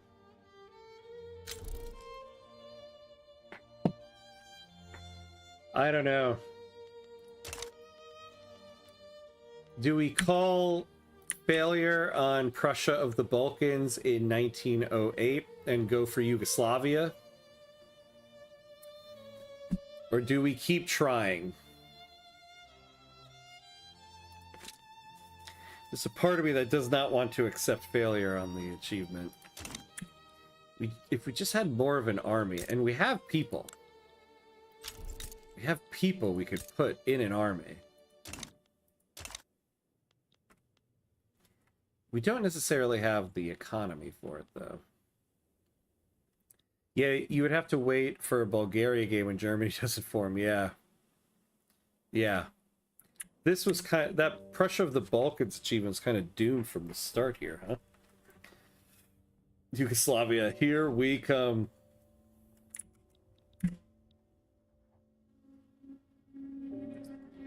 I mean, we got 28 years. A lot can happen in 28 years.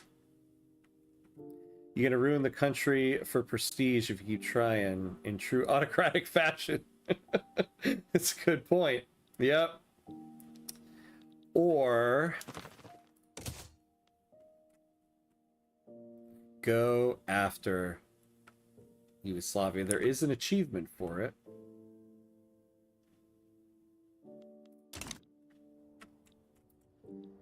Yeah, I think I gotta call it. I don't think we're getting Prussia of the Balkans in this one, but we do have a legitimate shot at forming Yugoslavia.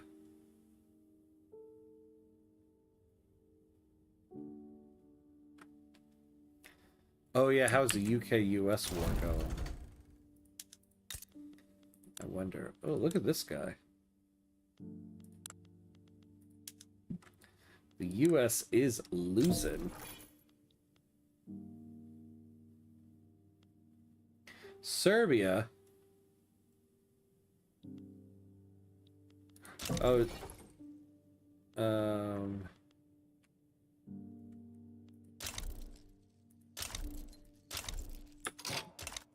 Wait, what? What's going on with Serbia? Did you guys literally hear me say we're gonna try to form Yugoslavia?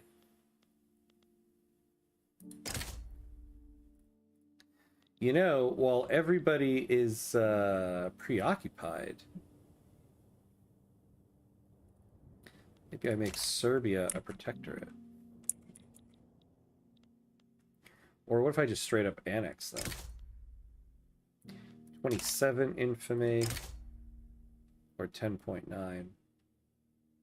I mean, we're going to be forming Yugoslavia anyway.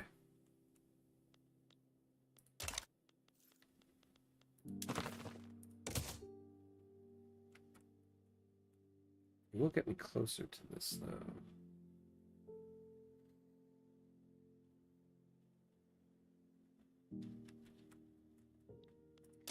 I think maybe next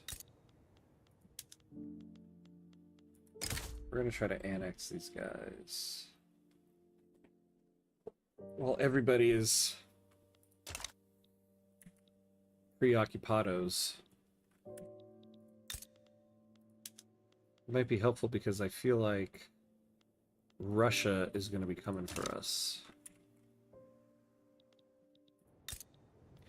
And, you know, it will bring some more resources into the country. Oh.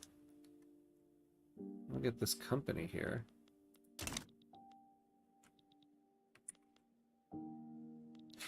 But if we subjugate them, it gets another country into the power block, which might help us. Although they're not going to like us, so... Yeah, I think what we're going to do is... I think next we're going to try to take over Serbia.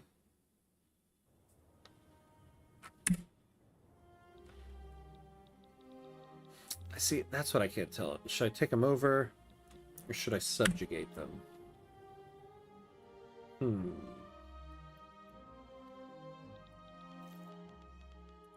Because we can still... They'll still count towards...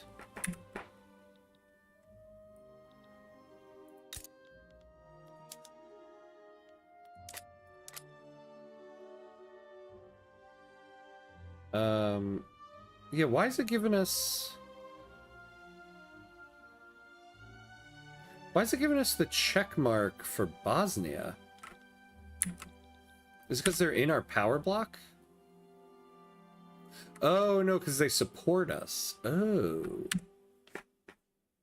So maybe we just subjugate Serbia so we don't go super infamous. All right, well, I have a moment to think about it because we are at the 2-hour mark here, so I do got to take a quick 90-second break. So we're going to take a quick break. I'm going to have a second thought on whether I want to annex Serbia or subjugate them. So 90 seconds, and we will be right back.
All right, and we're back, and we're back. Let's see what I miss here. What's funny about Wittenberg is it's Protestant, and converting so many Catholics to Protestant would be quite the timeline. That is a good point, actually. It sounds like the makings of a war right there.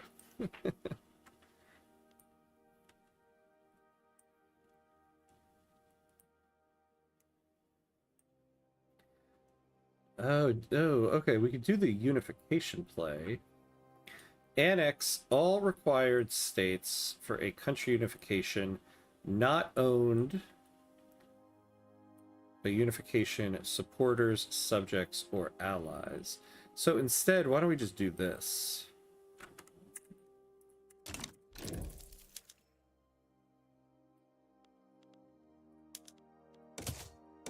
Although, actually, hold on. Before we do this,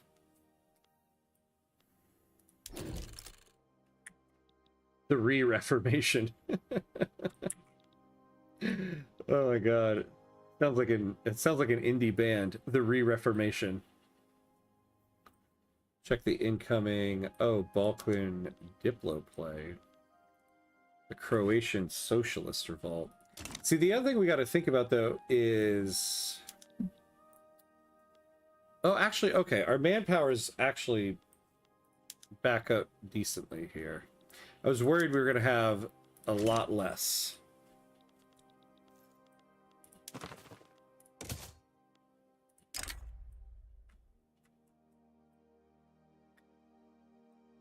Oh, we'd be declaring war on Austria and Hungary as well.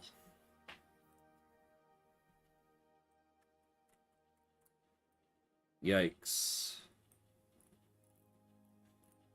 We'd have Bosnia on our side. Chile. So essentially we're declaring war on Austria here. Oh, yeah, because we need some states off of Austria. Ew, okay.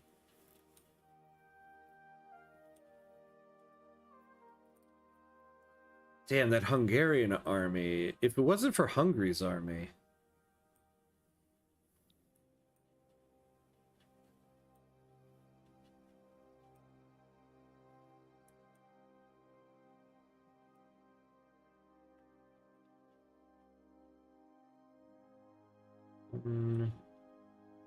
Yeah.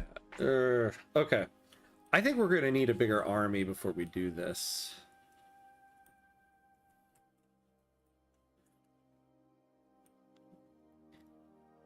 Yeah, we only have 37 battalions. Okay. You know, I really did... I got too sidetracked in this run. I should have been building up my army much more. Although we never really had the budget for it.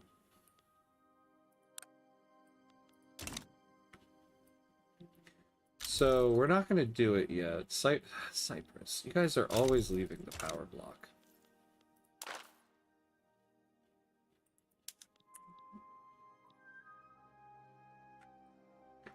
All right.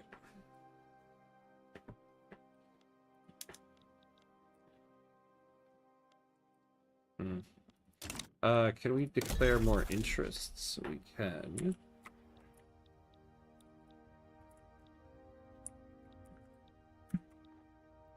What will help us here?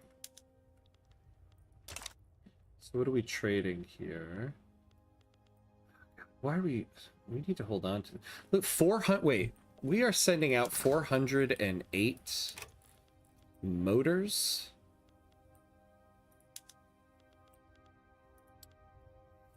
Yeah, let's tariff that.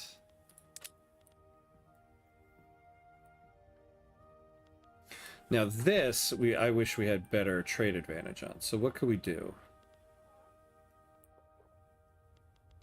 Come on. Venezuela. Wait, we have an interest up there. What are they talking about? And then the Philippines. Ah, what happened there? All right, and then let's do here.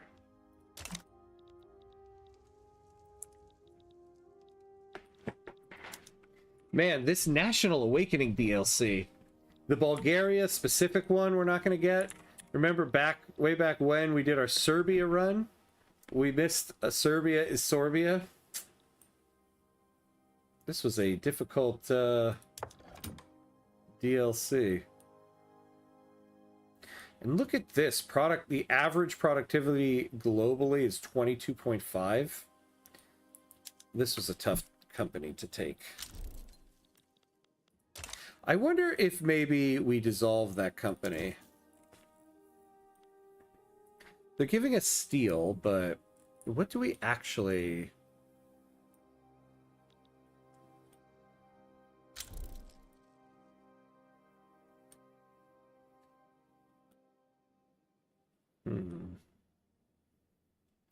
So it looks like we'd have very good productivity for this.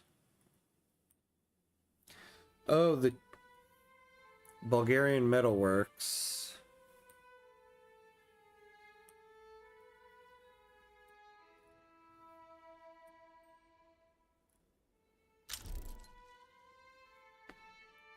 Moravia, where is that?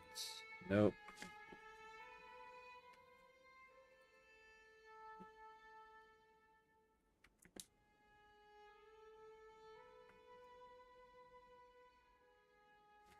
Oh, what is this?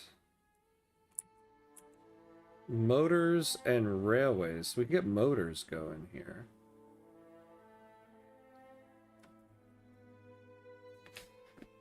And it would give us plus 10% prestige. Still nowhere near what we would need. If we had this, And then the wine company. I'm still trying to find ways to get me to that achievement. And then we stacked up another plus 10% prestige. So what if we had plus 20% prestige?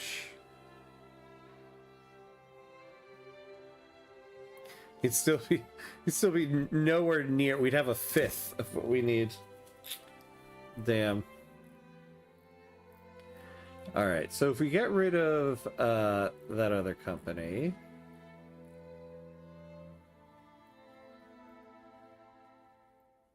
See, there's no prestige good, though. I would like to get a prestige good.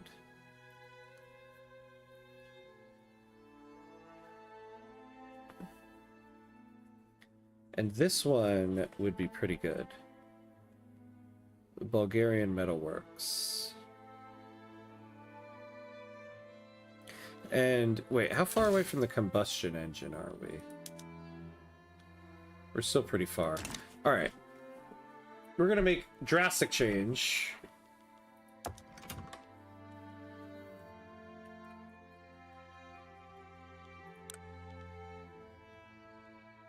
Although they did build it. Well, okay, so 10 levels of steel mill.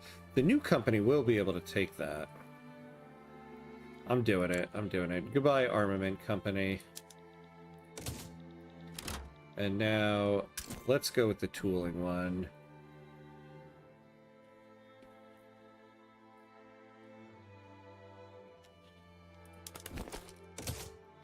Let's go for it. Bulgarian Metalworks. we got a communist company owner. Come on, buddy. Plus 5% throughput. Agriculture, mine plant. Oh, plus 5% heavy industries throughput. Military industries throughput, yeah. It's actually pretty good executive. So let's add steel mills.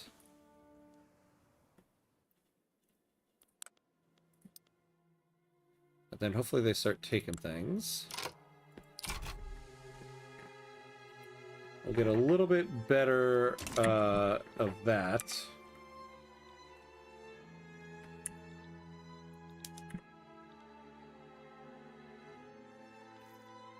Now, we have a ton of motors if we weren't trading them all away. So I would like...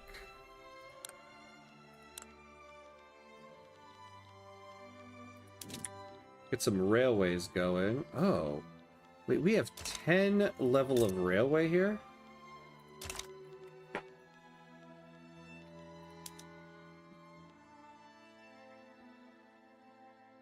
Oof, and it's still not enough. Oh, okay, we're gonna go steam trains. Yeah, let's do that. We probably need more of those, too.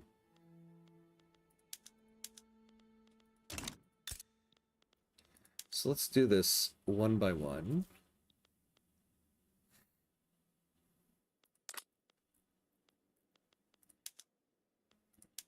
So we would need 231 more there. Communist executive. I LARP and seize the means of production by letting shareholders pretend they have it. I know, right? He's an inside man. I've got it, guys. I'm going to go to business school. I'm going to get my MBA. And then, once I've got them exactly where I want them, I'm going to keep all my money. I'm afraid you're going to nuclear investment pool with the new company privatizing all those steel mills. Nuclear, yeah, because they're going to buy all that stuff. Well, they're not going to be able to buy it all up immediately, but yeah, I think you make a good point.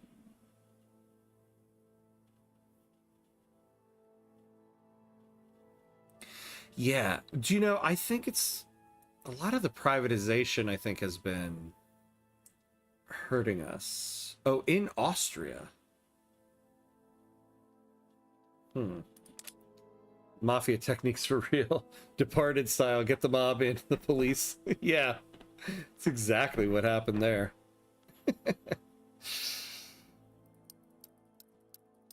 Alright, let's build up these railways.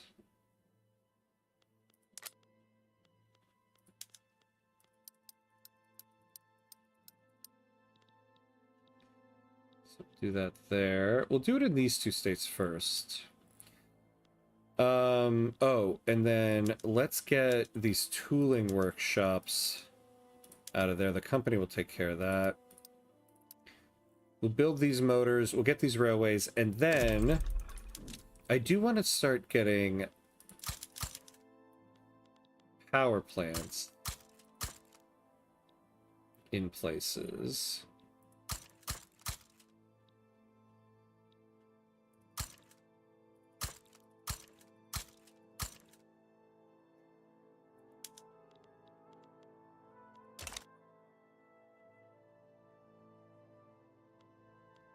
Let's get more construction going. Because, God, we got such a low... Oh, did we... Yeah, the petite bourgeoisie are not happy anymore. We'll have an even lower interest rate if they are.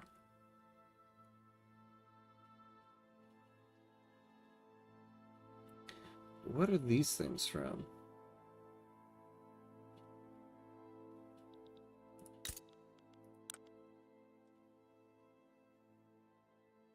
Oh, taxation capacity, huh? Landing craft, okay. So we actually do need more... Oh, we need like one more.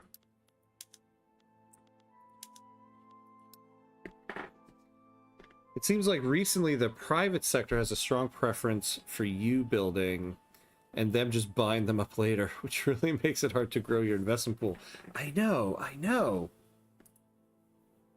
If you guys are going to keep doing this, screw it, we might go Council Republic and Command Economy. We got feminism. Yeah, like, hold on. Maybe now is the time that we go for... As a country with at least 10% of your GDP owned by a foreign power, nationalize all buildings and prevent them from being privatized for 12 whole years. We did this near the end of the last run. We would need Command Economy. No.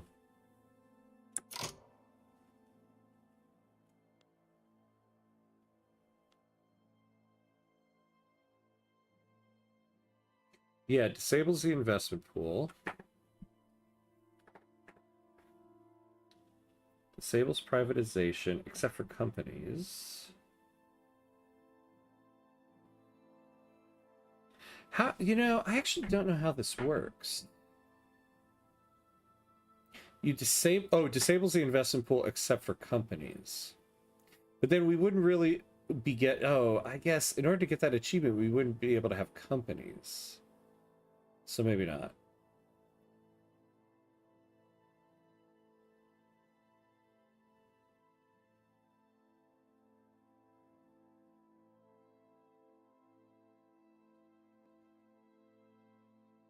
You get more authority.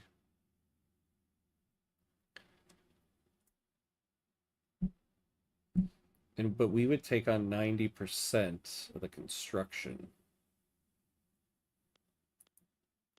See, I don't know if I really want to do that. I remember not long ago having investment pool up in the hundreds of millions, now barely anything. I know, I know.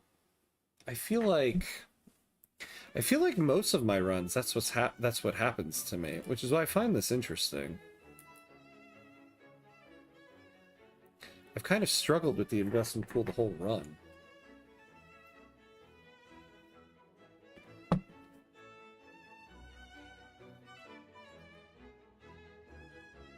We have regional HQs going. Yeah, we're getting a good amount here.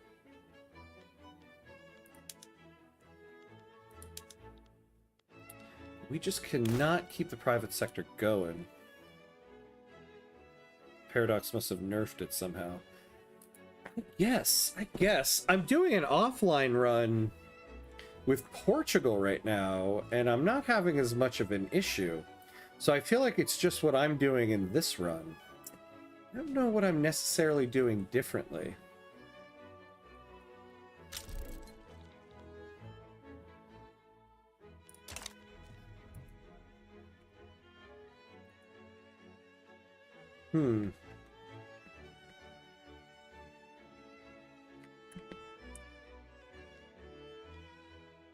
Alright, so we'll build this up, and then we'll slowly start trying to expand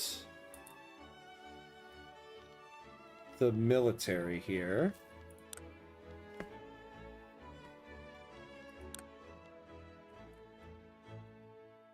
I probably should have just gone with this company much sooner. It is a great company. Plus 5% manufacturing industries throughput, and they build a prestige tool. I mean, I could have used that much sooner instead of starting it in 1909.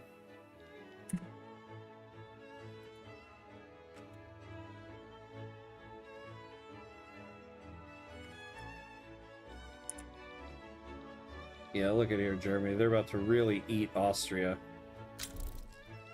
I have not seen an AI Super Germany in a while.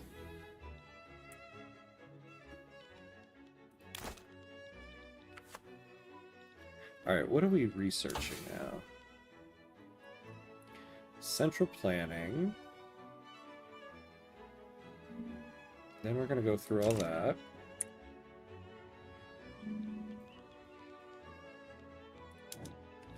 Now, what would we need for this?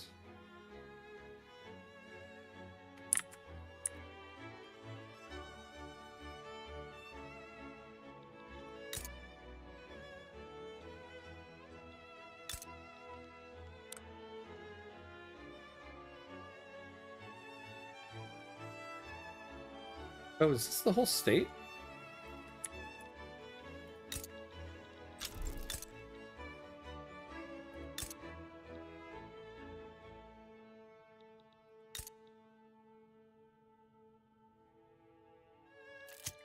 I wonder if we could take Sokoto.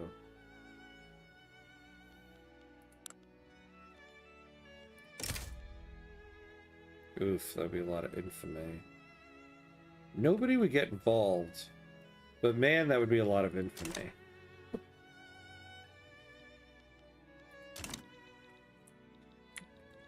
Yeah, not really what we want to focus on right now.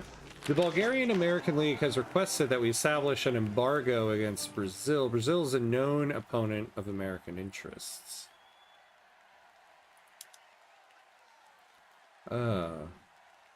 Ooh, okay. We might be able to get them off of this manufacturing tax waste here. So we'll take it. Seeking to discredit Konstantin Preobrazhensky during a speech on universal suffrage, a heckler inspired by Lazar Kutynchev inquired about bread prices. Konstantin Preobrazhensky asked a nearby grocer.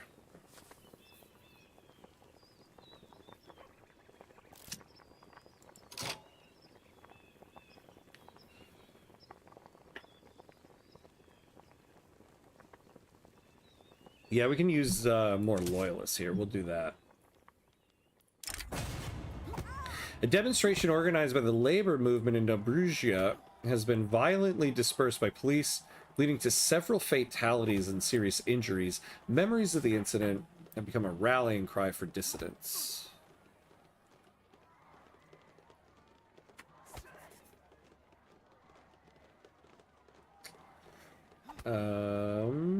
Yeah, we'll do this. Get less radicals. Alright, so let's go embargo the Brazilians.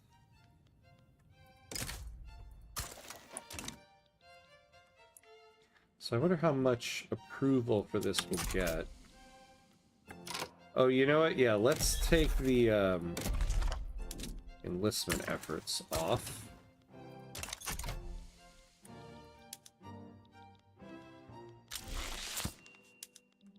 +3, good. So that got the industrialists off of tax avoidance.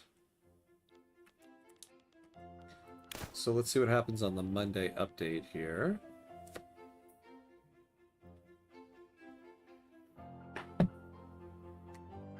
Yeah, okay. So when these finish up, we'll start utilizing those railways. How are we on goods here? Yeah, we need a lot more glass. Alright, so we have insignificant population here. Let's build some glass here. So what we're going to do is... Here's what we're going to do.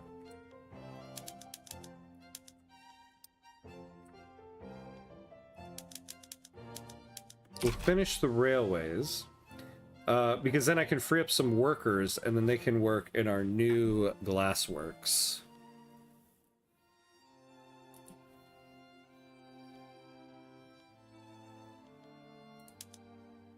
Yeah. This is killing me. This damn investment pool. We had better private... we had better private industry in our socialist dynam run.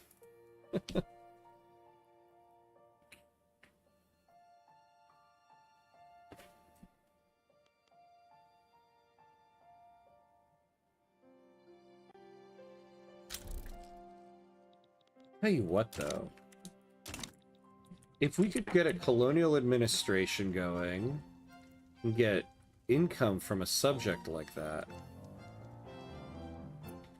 it might be worth it. It might be worth it.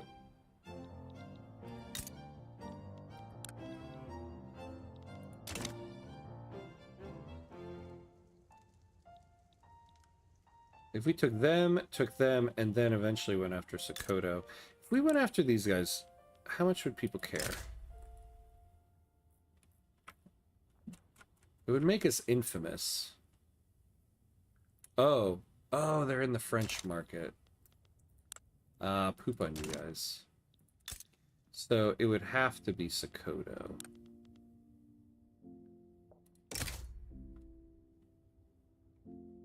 But 49 infamy. No, we're not gonna do that.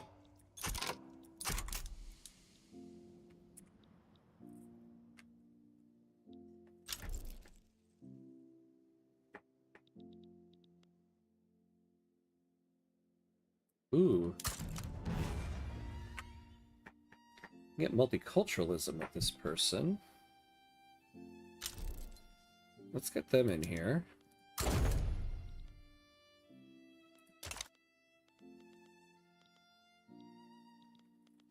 Let's see the liberal movement. Yeah, we need women's suffrage. So we might do that next, actually. Yeah. We'll go for women's suffrage. We can make her the head of the intelligentsia, and then we can go for multiculturalism. So we have corporate central planning.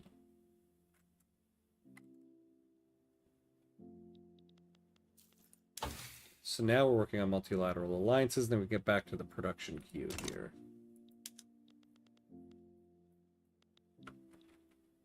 Yeah, give leadership to that woman fast before she dies of old age.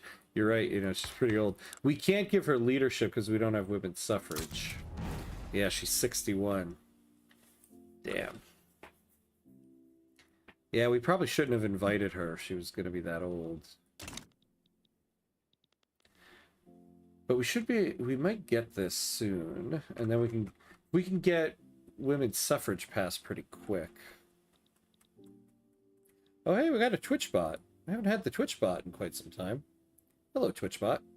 Goodbye, Twitch bot.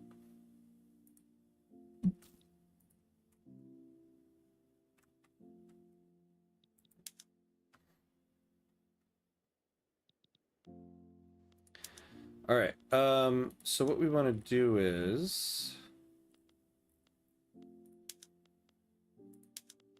I want to go rail transport. Frees up 33,000 laborers. So help our standard of living too. I'm going to do that.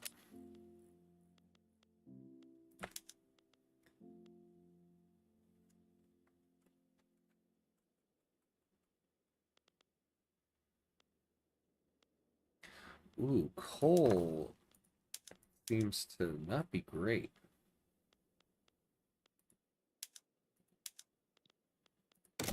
Where do we have coal again? We have some in eastern Serbia.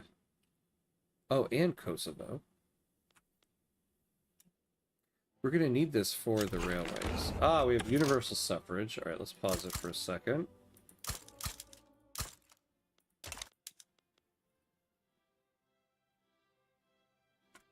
So add that to the list.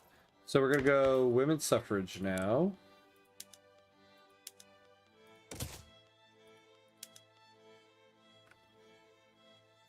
Let's get the armed forces.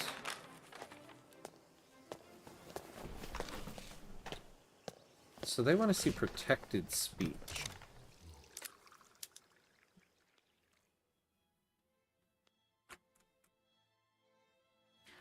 Ooh, plus 25% technology spread. We'd lose 50 authority, though.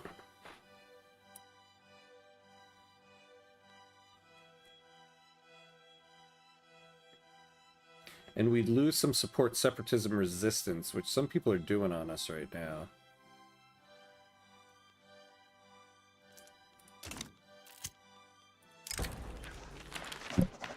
I don't necessarily want to go to that. Let's just give them political concessions.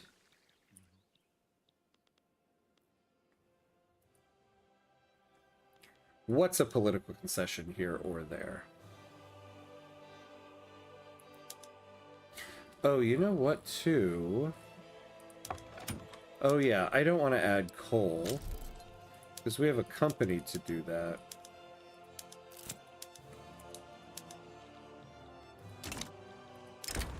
The growth of branch lines along the main rail routes has been immensely valuable to the growth of our burgeoning rail industry. Yeah, I'll take motor industries, but thank you very much.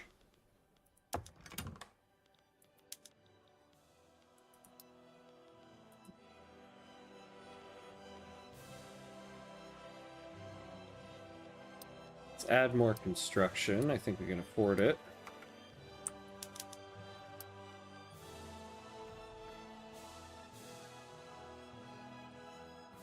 Make the math if you want to let go of being able to suppress groups if you go for free speech.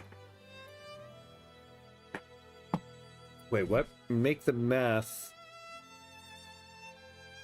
if you want to let go of being able to suppress groups if you go free speech. Oh, I guess because of, yeah, the authority. Yeah, one of the problems is we're going to end up going into negative authority. I mean that you should think if it's worth it to change the law and lose suppression. Yeah. Oh, yeah. Well, no, we'd have more impact on suppressing political movements. Here, we lose 30% suppression impact. But we gain impact if we bolster groups. Whereas here, it doesn't matter. See, I do kind of like the plus 25% tech spread.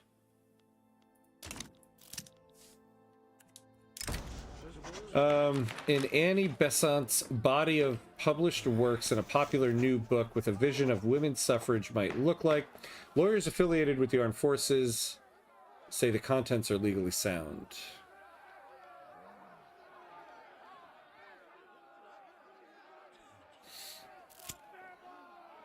Oh, get extra authority. Yeah, let's take that. Workers at the rubber plantations in Benin are being severely mistreated. Mutilation has become a common punishment for perceived failures.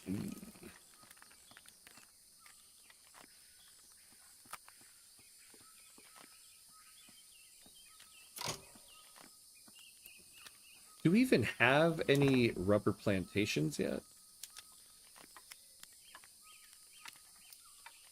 We have one.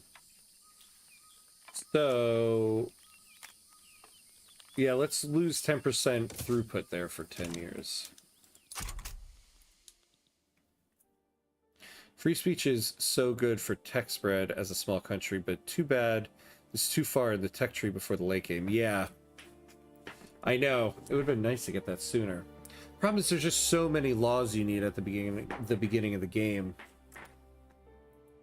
That one is that one's hard to go for. And what is it that you need again?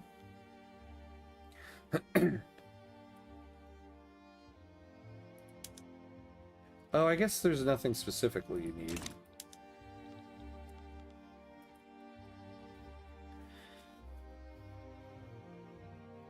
Oh man, I hope that woman doesn't die before we can get her as the head of the intelligentsia. It's the same with command economy being something you never touch, usually even when role-playing, because it's so far in the tech tree. Yeah, I know. That's the thing that kind of sucks sometimes, is like some of these techs are so far down that, like, even when you're a great power, you don't get to them quick enough to really enjoy them.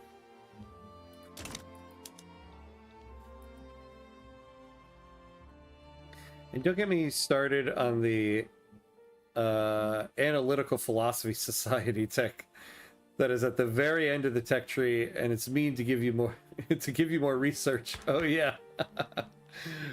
Yeah. Oh my god.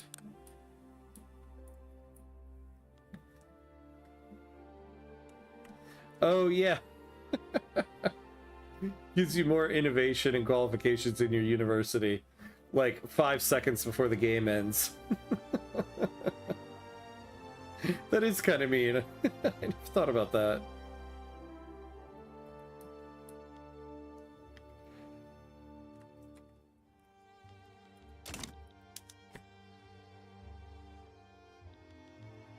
What can we negotiate here?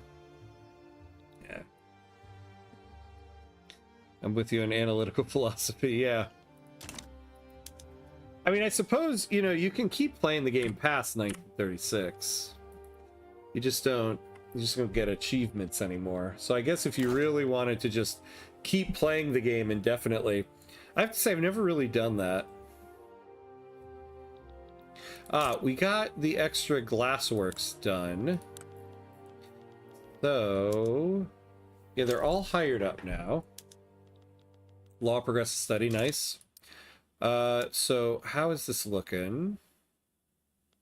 Much more affordable.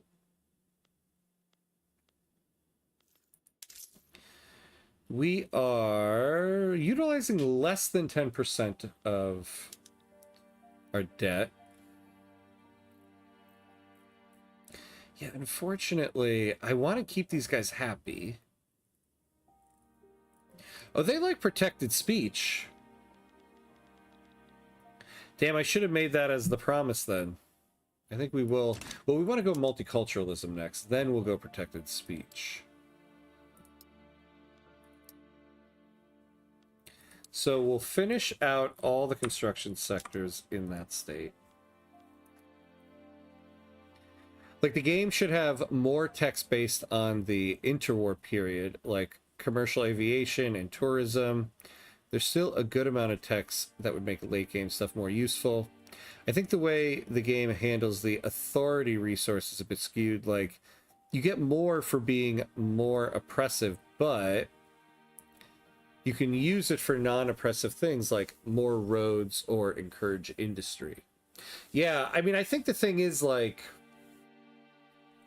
that, like, saying about, you know, the Germans in World War II, like, they made the trains run on time. Like an authoritarian regime can make things work well by decree.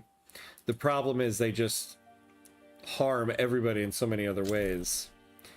Like, I do kind of think that's the thinking behind, like, using authority for things like road maintenance, you know? Like, you can use your authority to make the infrastructure work well, along with everything else here. Because essentially, you're mandating to your people, encourage agriculture here, right? Or, you know, let people promote, but you're dictating it. You're not creating laws and legislation.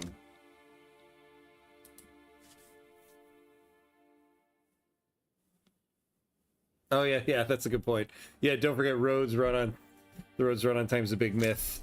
That's true. That's true. I have heard that before.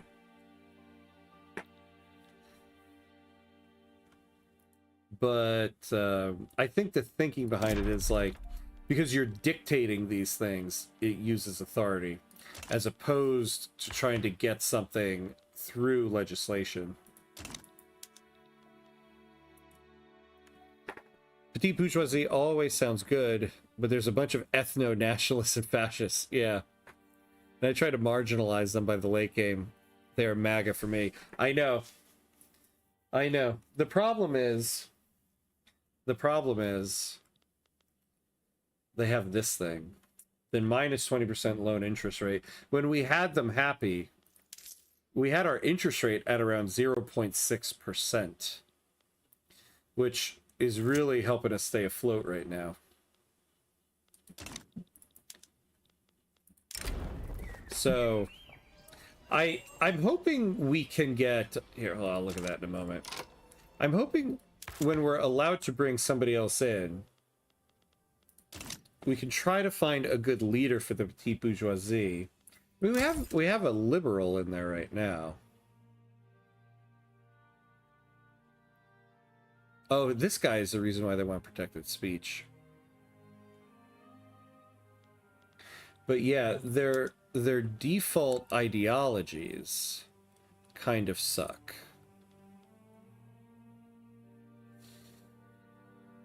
Yeah, like they endorse monarchy, theocracy, national supremacy, combination acts with the guild system, which sucks, and migration controls.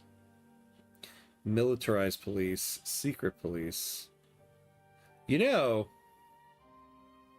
if we wanted to tack on an additional achievement, I've yet to ever try to go authoritarian.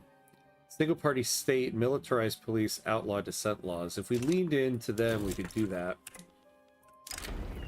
A popular Bulgarian newsletter has released a statement by Annie Besant endorsing several poets known for their sympathies to the armed forces' interests. Yeah, let's take that. Oh yeah, the liberal petite bourgeoisie leader is also 62 years old. I always forget about the ages of these people. Yeah, this guy's gonna go in a little bit. You know, I'm excited for the new character mechanics that's gonna be coming in, because you'll be able to see more of who will be taking this. Yeah, look at this, 29%. The next one's gonna be an ethno-nationalist.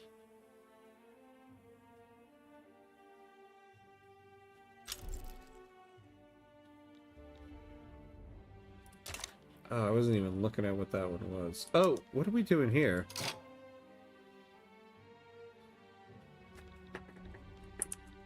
Oh, what's happening?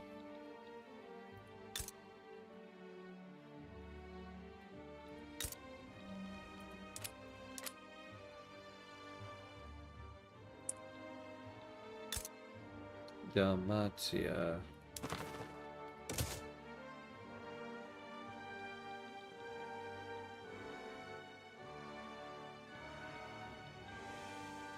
That's got it. Oh yeah, here it is.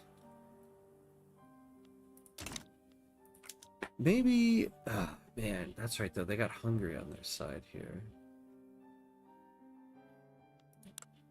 Oh, they don't want us involved in it anyway. Too bad you can make the petite bourgeoisie change their group ideology reactionary to modernizer like Brazil could do. Yeah, I feel that should be possible the same way you can make the intelligentsia technocratic. Yeah, I think it sounds like there's going to be a little bit more control of that, or at least more of a way to see some of those mechanics happening with the new character update stuff.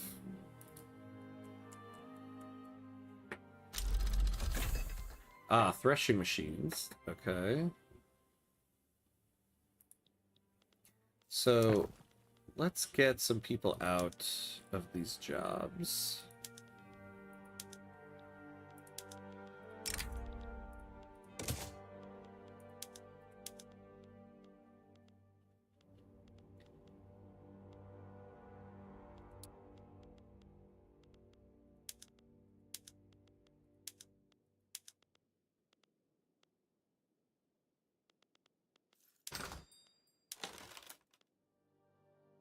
Yep, we got plenty of that now. I feel with the new character mechanics, you would be even more able to modify your IG leaders to the exact ideologies you want. Q getting all the loyalist bonus and everyone holding hands. Yeah. It seems though, it depends on who's currently in the lead. So like, it sounds like say we had an authoritarian leading the petite bourgeoisie, there would be more of a chance another one will take the lead, but not a guarantee. And so if you could get like an agitator or somebody at the head of an interest group, you can kind of sway the interest group towards a different ideology. All right, what do we want to add in? Now that we've kind of switched focuses...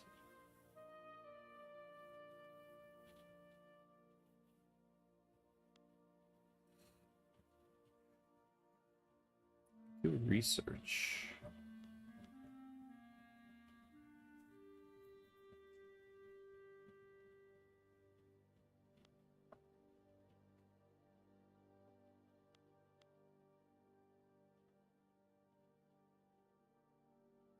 We could just go for companies. I was thinking militarized industry when we were going to keep trying to take over. You know, we might go for militarized industry anyway.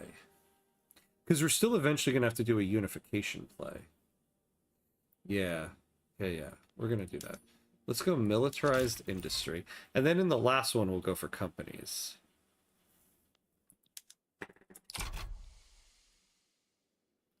That's like literally the corporatist ideology dream. Every interest group collaborating is why the icon for that law in the game is a key with all the three classes holding it together. Oh, really?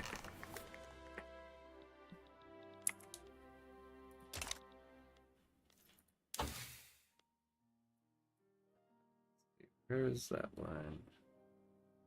Somewhere over here.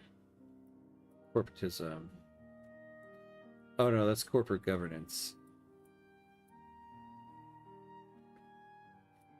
Yeah, I forget where it is. Oh, corporatism. Oh, yeah, look at that. Huh, that's interesting.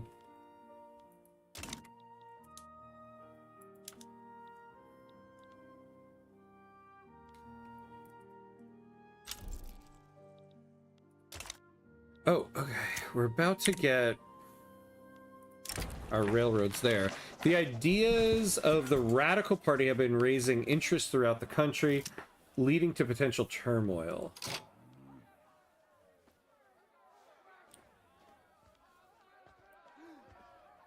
Yeah, we'll do that.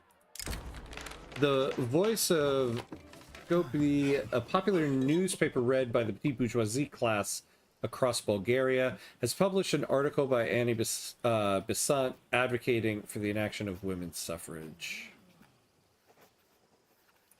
Okay, we can make the petite bourgeoisie a little bit happier.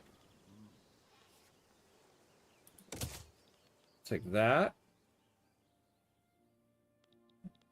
Whatever little bit we can get. Jeez, Austria, what the hell are you doing now? they're dealing with a Polish uprising. Okay. All right, so now these guys.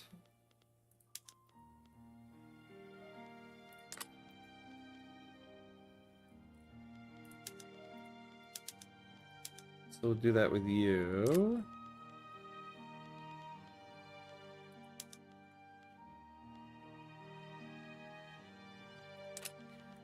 What's wrong with the trade center?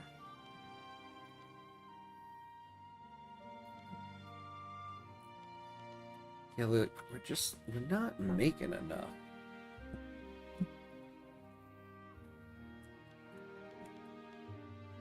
We could probably ease, like, what are we tariffing? We're getting the most off of paper. Oh yeah, because we're exporting the hell out of it, and I wish we weren't.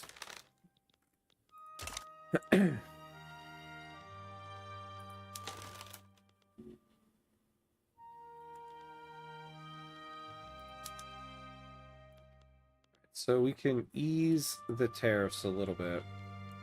That might make the trade centers a little bit more profitable. Seeking to turn the tide of nationalism to the favor of the Liberal Party, Annie Besant held a patriotic speech in one of Sophia's parks.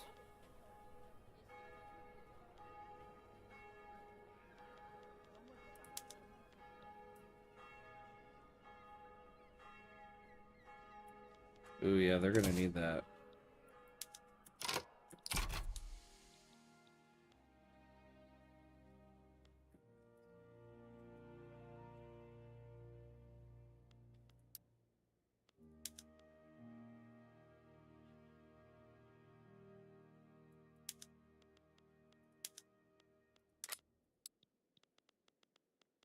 How's our company doing? Alright, they're moving up. So they just need more levels of stuff. Oh, although no, they're not profitable enough. Or productive enough. Interesting for these tooling workshops. Okay. Gavril Stoylov has criticized numerous decisions made by the leadership of his own radical party, calling Spiridon Solov excessively cautious and unwilling to address critical issues. Now, do we own steel mills? We do not. So who owns them?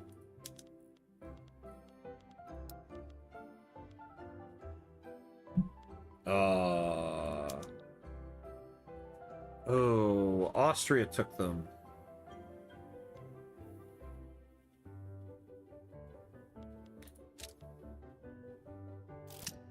Oh, man.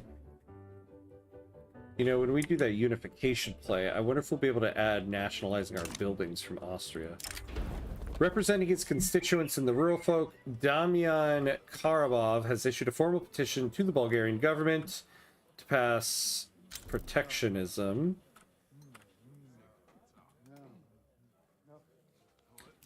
No. Sorry.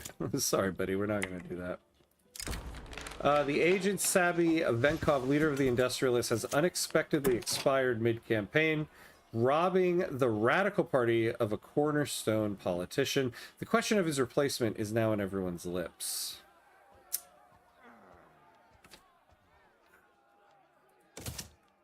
So who do we get? An ethno-nationalist. Great.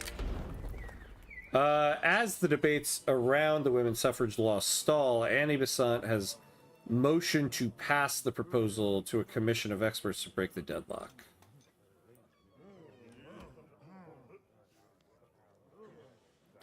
Yeah, we'll get the 10% on that. The outbreak of the silkworm disease, pebrine, in Sardinia Piedmont has spread to Bulgarian soil. The silk plantations in Sapadna Trachea have begun experiencing mass deaths among their silkworms.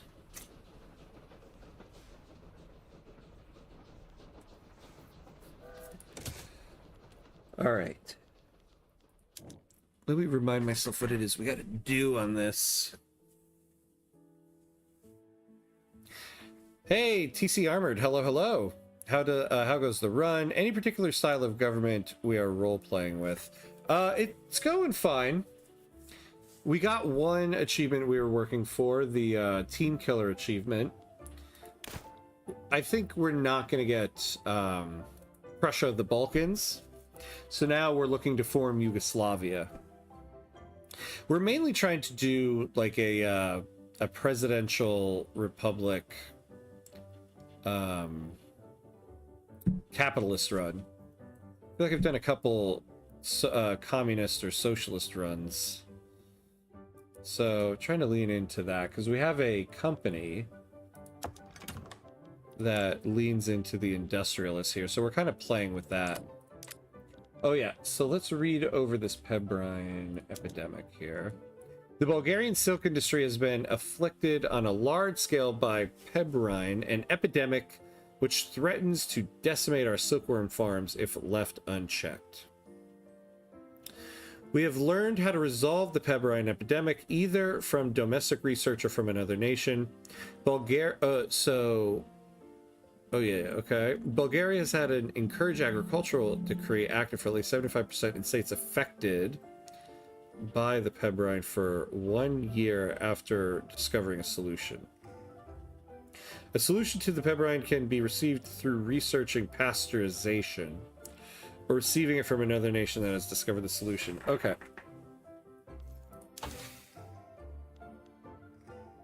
That's vulcanization. Oh, are you kidding me? Okay.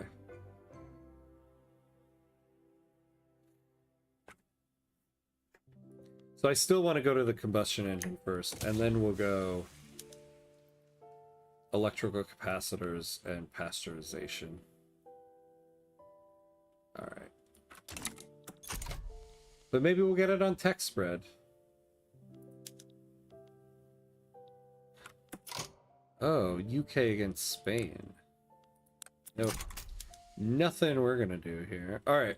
So we do have a good amount of this going.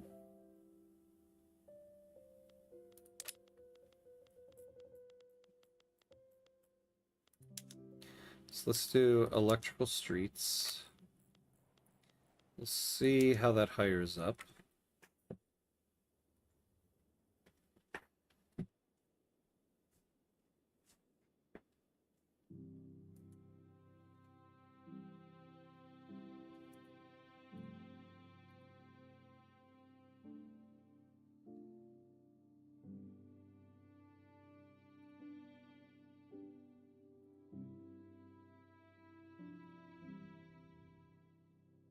All right, so it's going to hire up now.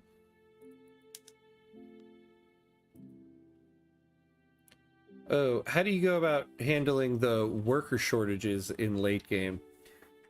So I find it the best way to go about it. I think something that's underutilized a lot are your railroads. So you start to move people out of agriculture and resource jobs, and so you really start to utilize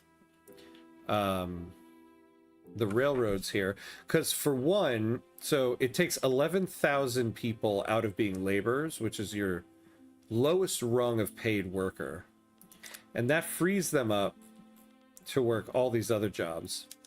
But then you really start going through all of these labor-saving PMs, which, yeah, we have plenty of unemployed right now, but essentially that's what you would do. Oh, we get more productivity here, so let's do that. We probably need to go through and work on a lot of this. And then you'll see here, like, it'll tell you the predicted weekly balance, the productivity. That's mainly because we probably, like, you look at all the tools and coal we'll need. So you build up more tools and coal, and you can hire it up because you'll have 36,000 more laborers, and you can use the same kind of PM thing there. Oh, okay. The PRSDP one. I run into an issue where they won't work the railroads or the power plants, so then it stagnates the province. So usually I find why that happens. Hold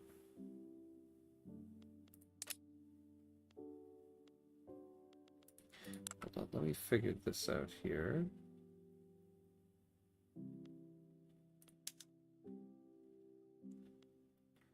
So the petite bourgeoisie and the...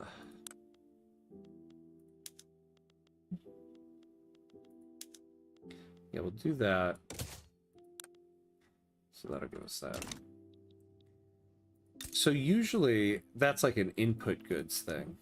Like they won't hire because usually this stuff is more expensive. And usually I find it's because I'm lacking engines. Engines are, I find, are difficult to keep up with. So you make these cheaper and it'll make this more profitable and it'll hire people up. Like right now, this railway is actually making some bank. And then same thing with the power plants. So you have to switch PMs that'll make it the PMs that'll start using this stuff to make them more profitable. So like I built these up and then I came over here. Oh, nice. There we go.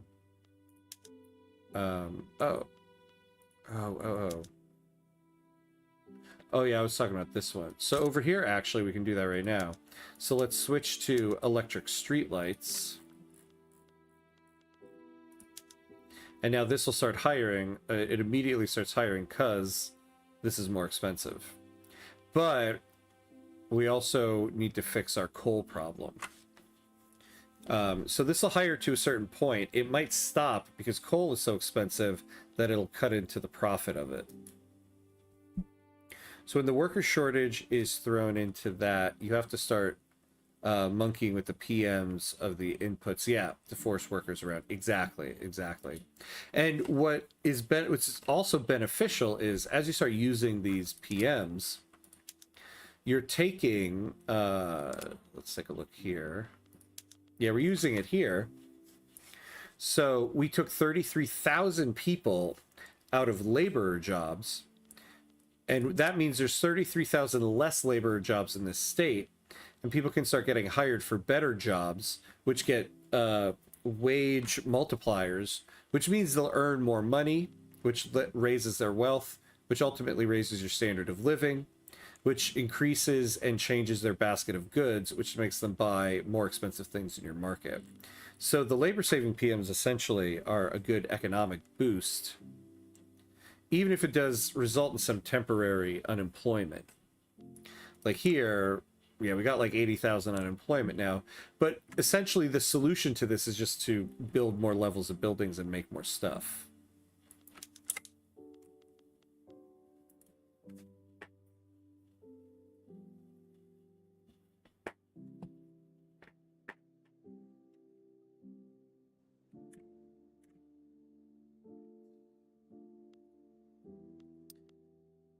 We can go with a little more construction now, so...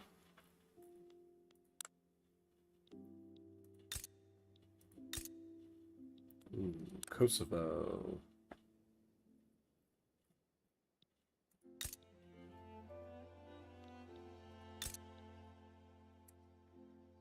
Yeah, the Kosovo doesn't have any input goods that we need, but they have a lot of people.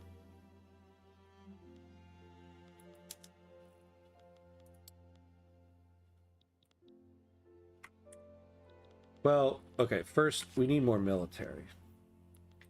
That's something we have to do.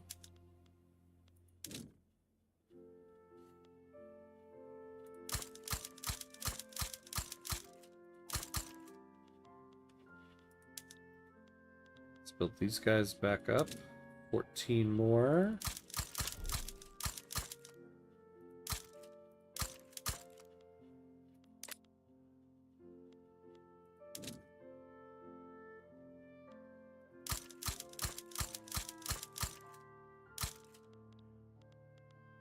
And then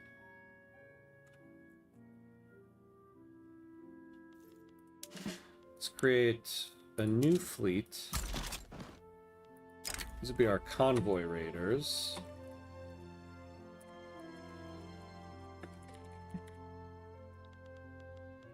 And these guys will get... Yeah, here we go. Not that. And then we're just going to use torpedo boats. Oh, Benin.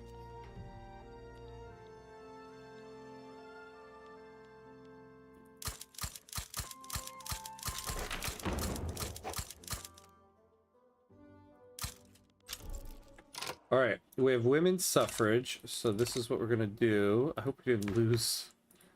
Yes, here we go. Oh, yeah. So we gotta put the intelligentsia in government. Oh, God, you guys.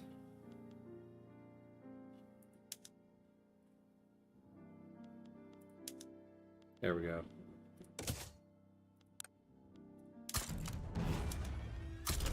Excellent. And now we can go for multiculturalism.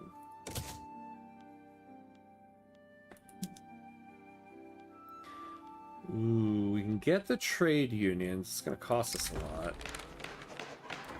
Amid much shouting, insults, and regrettable turns of phrase, several paths have emerged that would convince the trade unions to allow multiculturalism to pass. Yeah, we'll give you guys political concessions. So it gives us a good amount there. What do these guys want? The industrialists pour only their best vintage and smoke only their finest tobacco during a polite discussion with government representatives on multiculturalism. Oh, yeah, we'll give you political concessions. You guys are almost like off the board. All right. Yeah, the petit bourgeoisie are going to ask for things we don't want to do. What's the difference between blockading and convoy raiding? So blockading, let's say we wanted to blockade 2 Sicilies. Essentially what we do is we look for where their market's access point is. It's here. You look for their port, which is here. Follow the line, it goes here. And then... oh, man. And so you see where they're... this symbol here for their market access. So they have 100% market access. And this is telling you... this is their access to the world market. When you blockade them, they lose access to the world market. So basically they can no longer trade. It also cuts off... supply to their armies and everything, but that cuts them off from the world market. So that's what blockading does. If you sink their convoys, so we see here they have like a port connection up here. So if you sink their convoys, they'll start to lose connection to places. We won't see it on here, but if they sent troops overseas, so let's say we were fighting 2 Sicilies, they would need to send troops over the sea, over to us. So you would see convoys on here that are supplying that army. So let's say we sunk all the convoys here, that would cut off supply to that army. Their organization would go down, and they would start losing offense, defense. So convoy raiding can help cut off supply from armies that have been sent overseas to lower their offense defense score. If you blockade them, they'll lose access to the world market. If they were getting military goods from the world market, then even their soldiers that aren't being sent overseas and are just on land, they'll start to lose supply because they're losing access to those goods. So that's basically the difference between them. And generally speaking, when you want a convoy raid, you don't want any capital ships in there, because usually they'll come with some type of convoy raiding inefficiency. So if we were going to blockade, we would use this first Bulgarian fleet. And if we want a convoy raid, we specifically want a navy that only has light ships. And this one will come with an efficiency bonus for convoy raiding. Although all of this is about to change on April 28th when the new update comes out.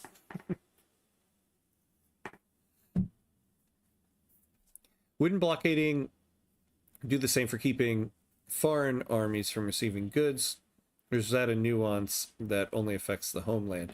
No, it wouldn't affect foreign armies. Like say we blockaded Naples, and we also had armies over here. Our armies are connected through our convoys that would be going through these nodes. So even though Naples has their soldiers here, like say we were fighting Two Sicilies at Two Sicilies, if we were raiding convoys, it would cut into some of their supply, but it wouldn't cut into that much of their supply. If we blockaded, the armies that they have here would lose some of their supplies if they were importing it. It wouldn't hurt our armies because our armies are being supplied through convoys through these nodes.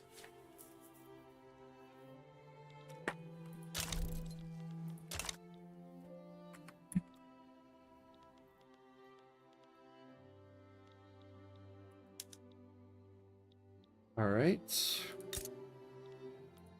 Let's double check.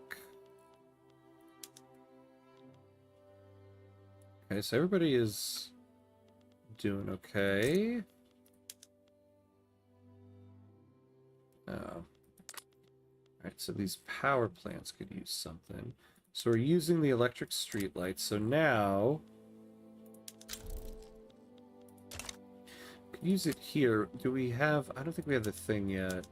Yeah, we don't have electric sewing machines.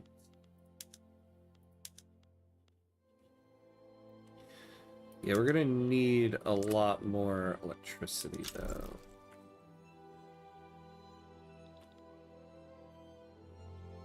Well, we got an Armed Forces Modernizer.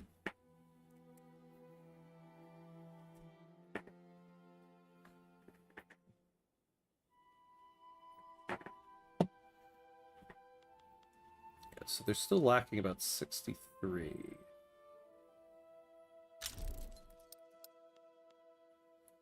So we'll build 2 more.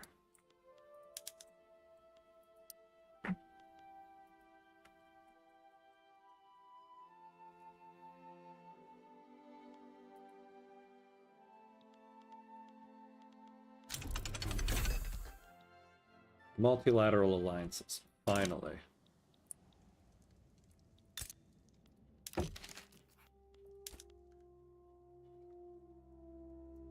Of course, now they don't want it. Why are they wary of us? We're not infamous anymore. Let's improve relations. What about Russia? Yeah, Russia. Russia's belligerent towards us. Nobody likes us. Come on. Ugh.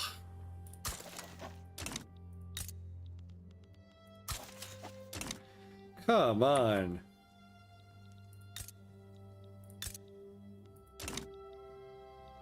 Nobody likes us? Oh, the Mexican Empire. Look at that. What's their flag? Oh, it's the same flag. Okay.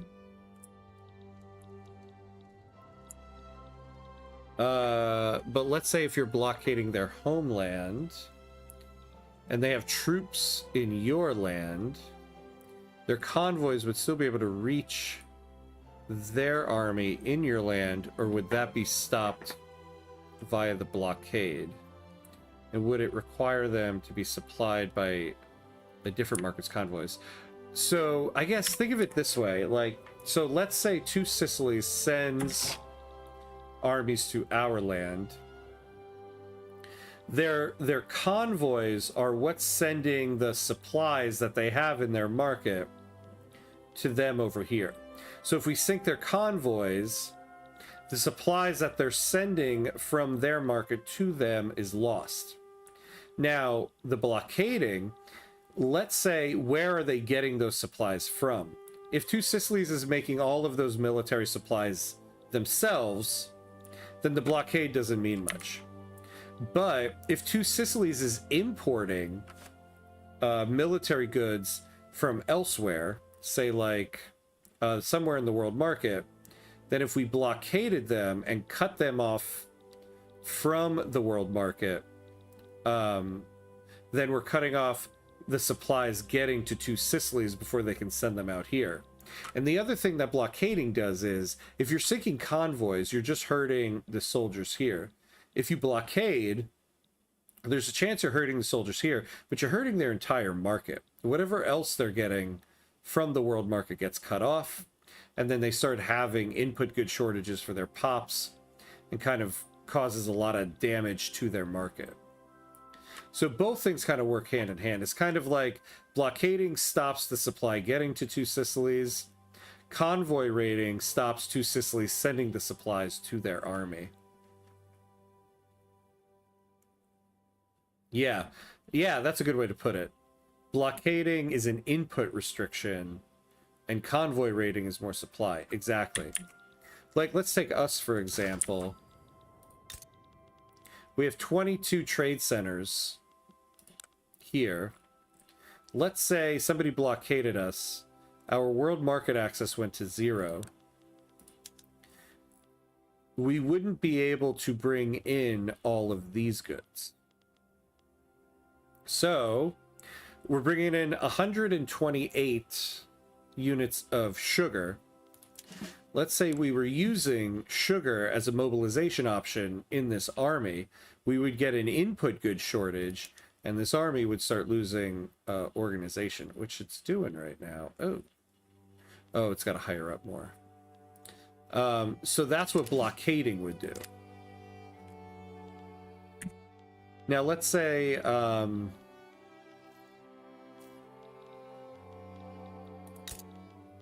this army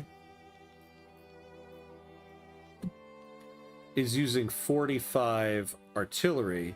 We are producing this ourselves. We're not importing this. We're producing this. So we need our convoys to send these elsewhere.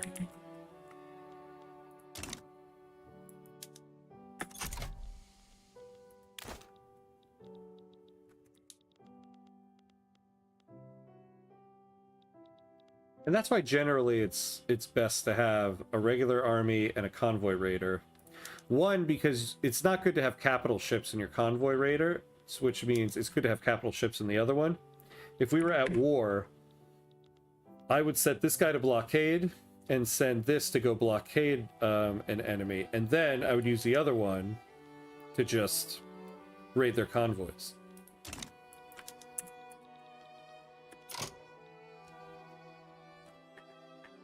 Well, I think we're at a good stopping point for tonight, though. So we had a good evening session here. I think it's good we finally called it quits on the Prussia of the Balkans and are now focusing on forming Yugoslavia. Appreciate the insights. Yeah, of course. I don't mind it at all. I love answering questions about the game. But that'll be it for tonight. We're moving along here. We only have a couple weeks left. How many more weeks until the next update comes out?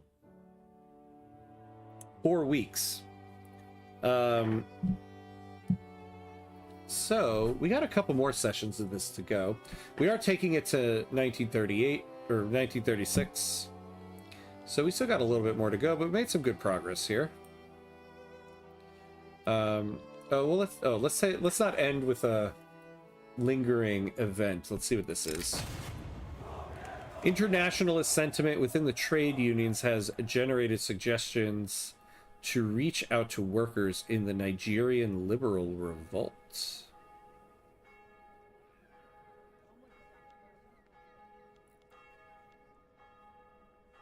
Yeah, we'll take this one. What is this Nigerian liberal revolt?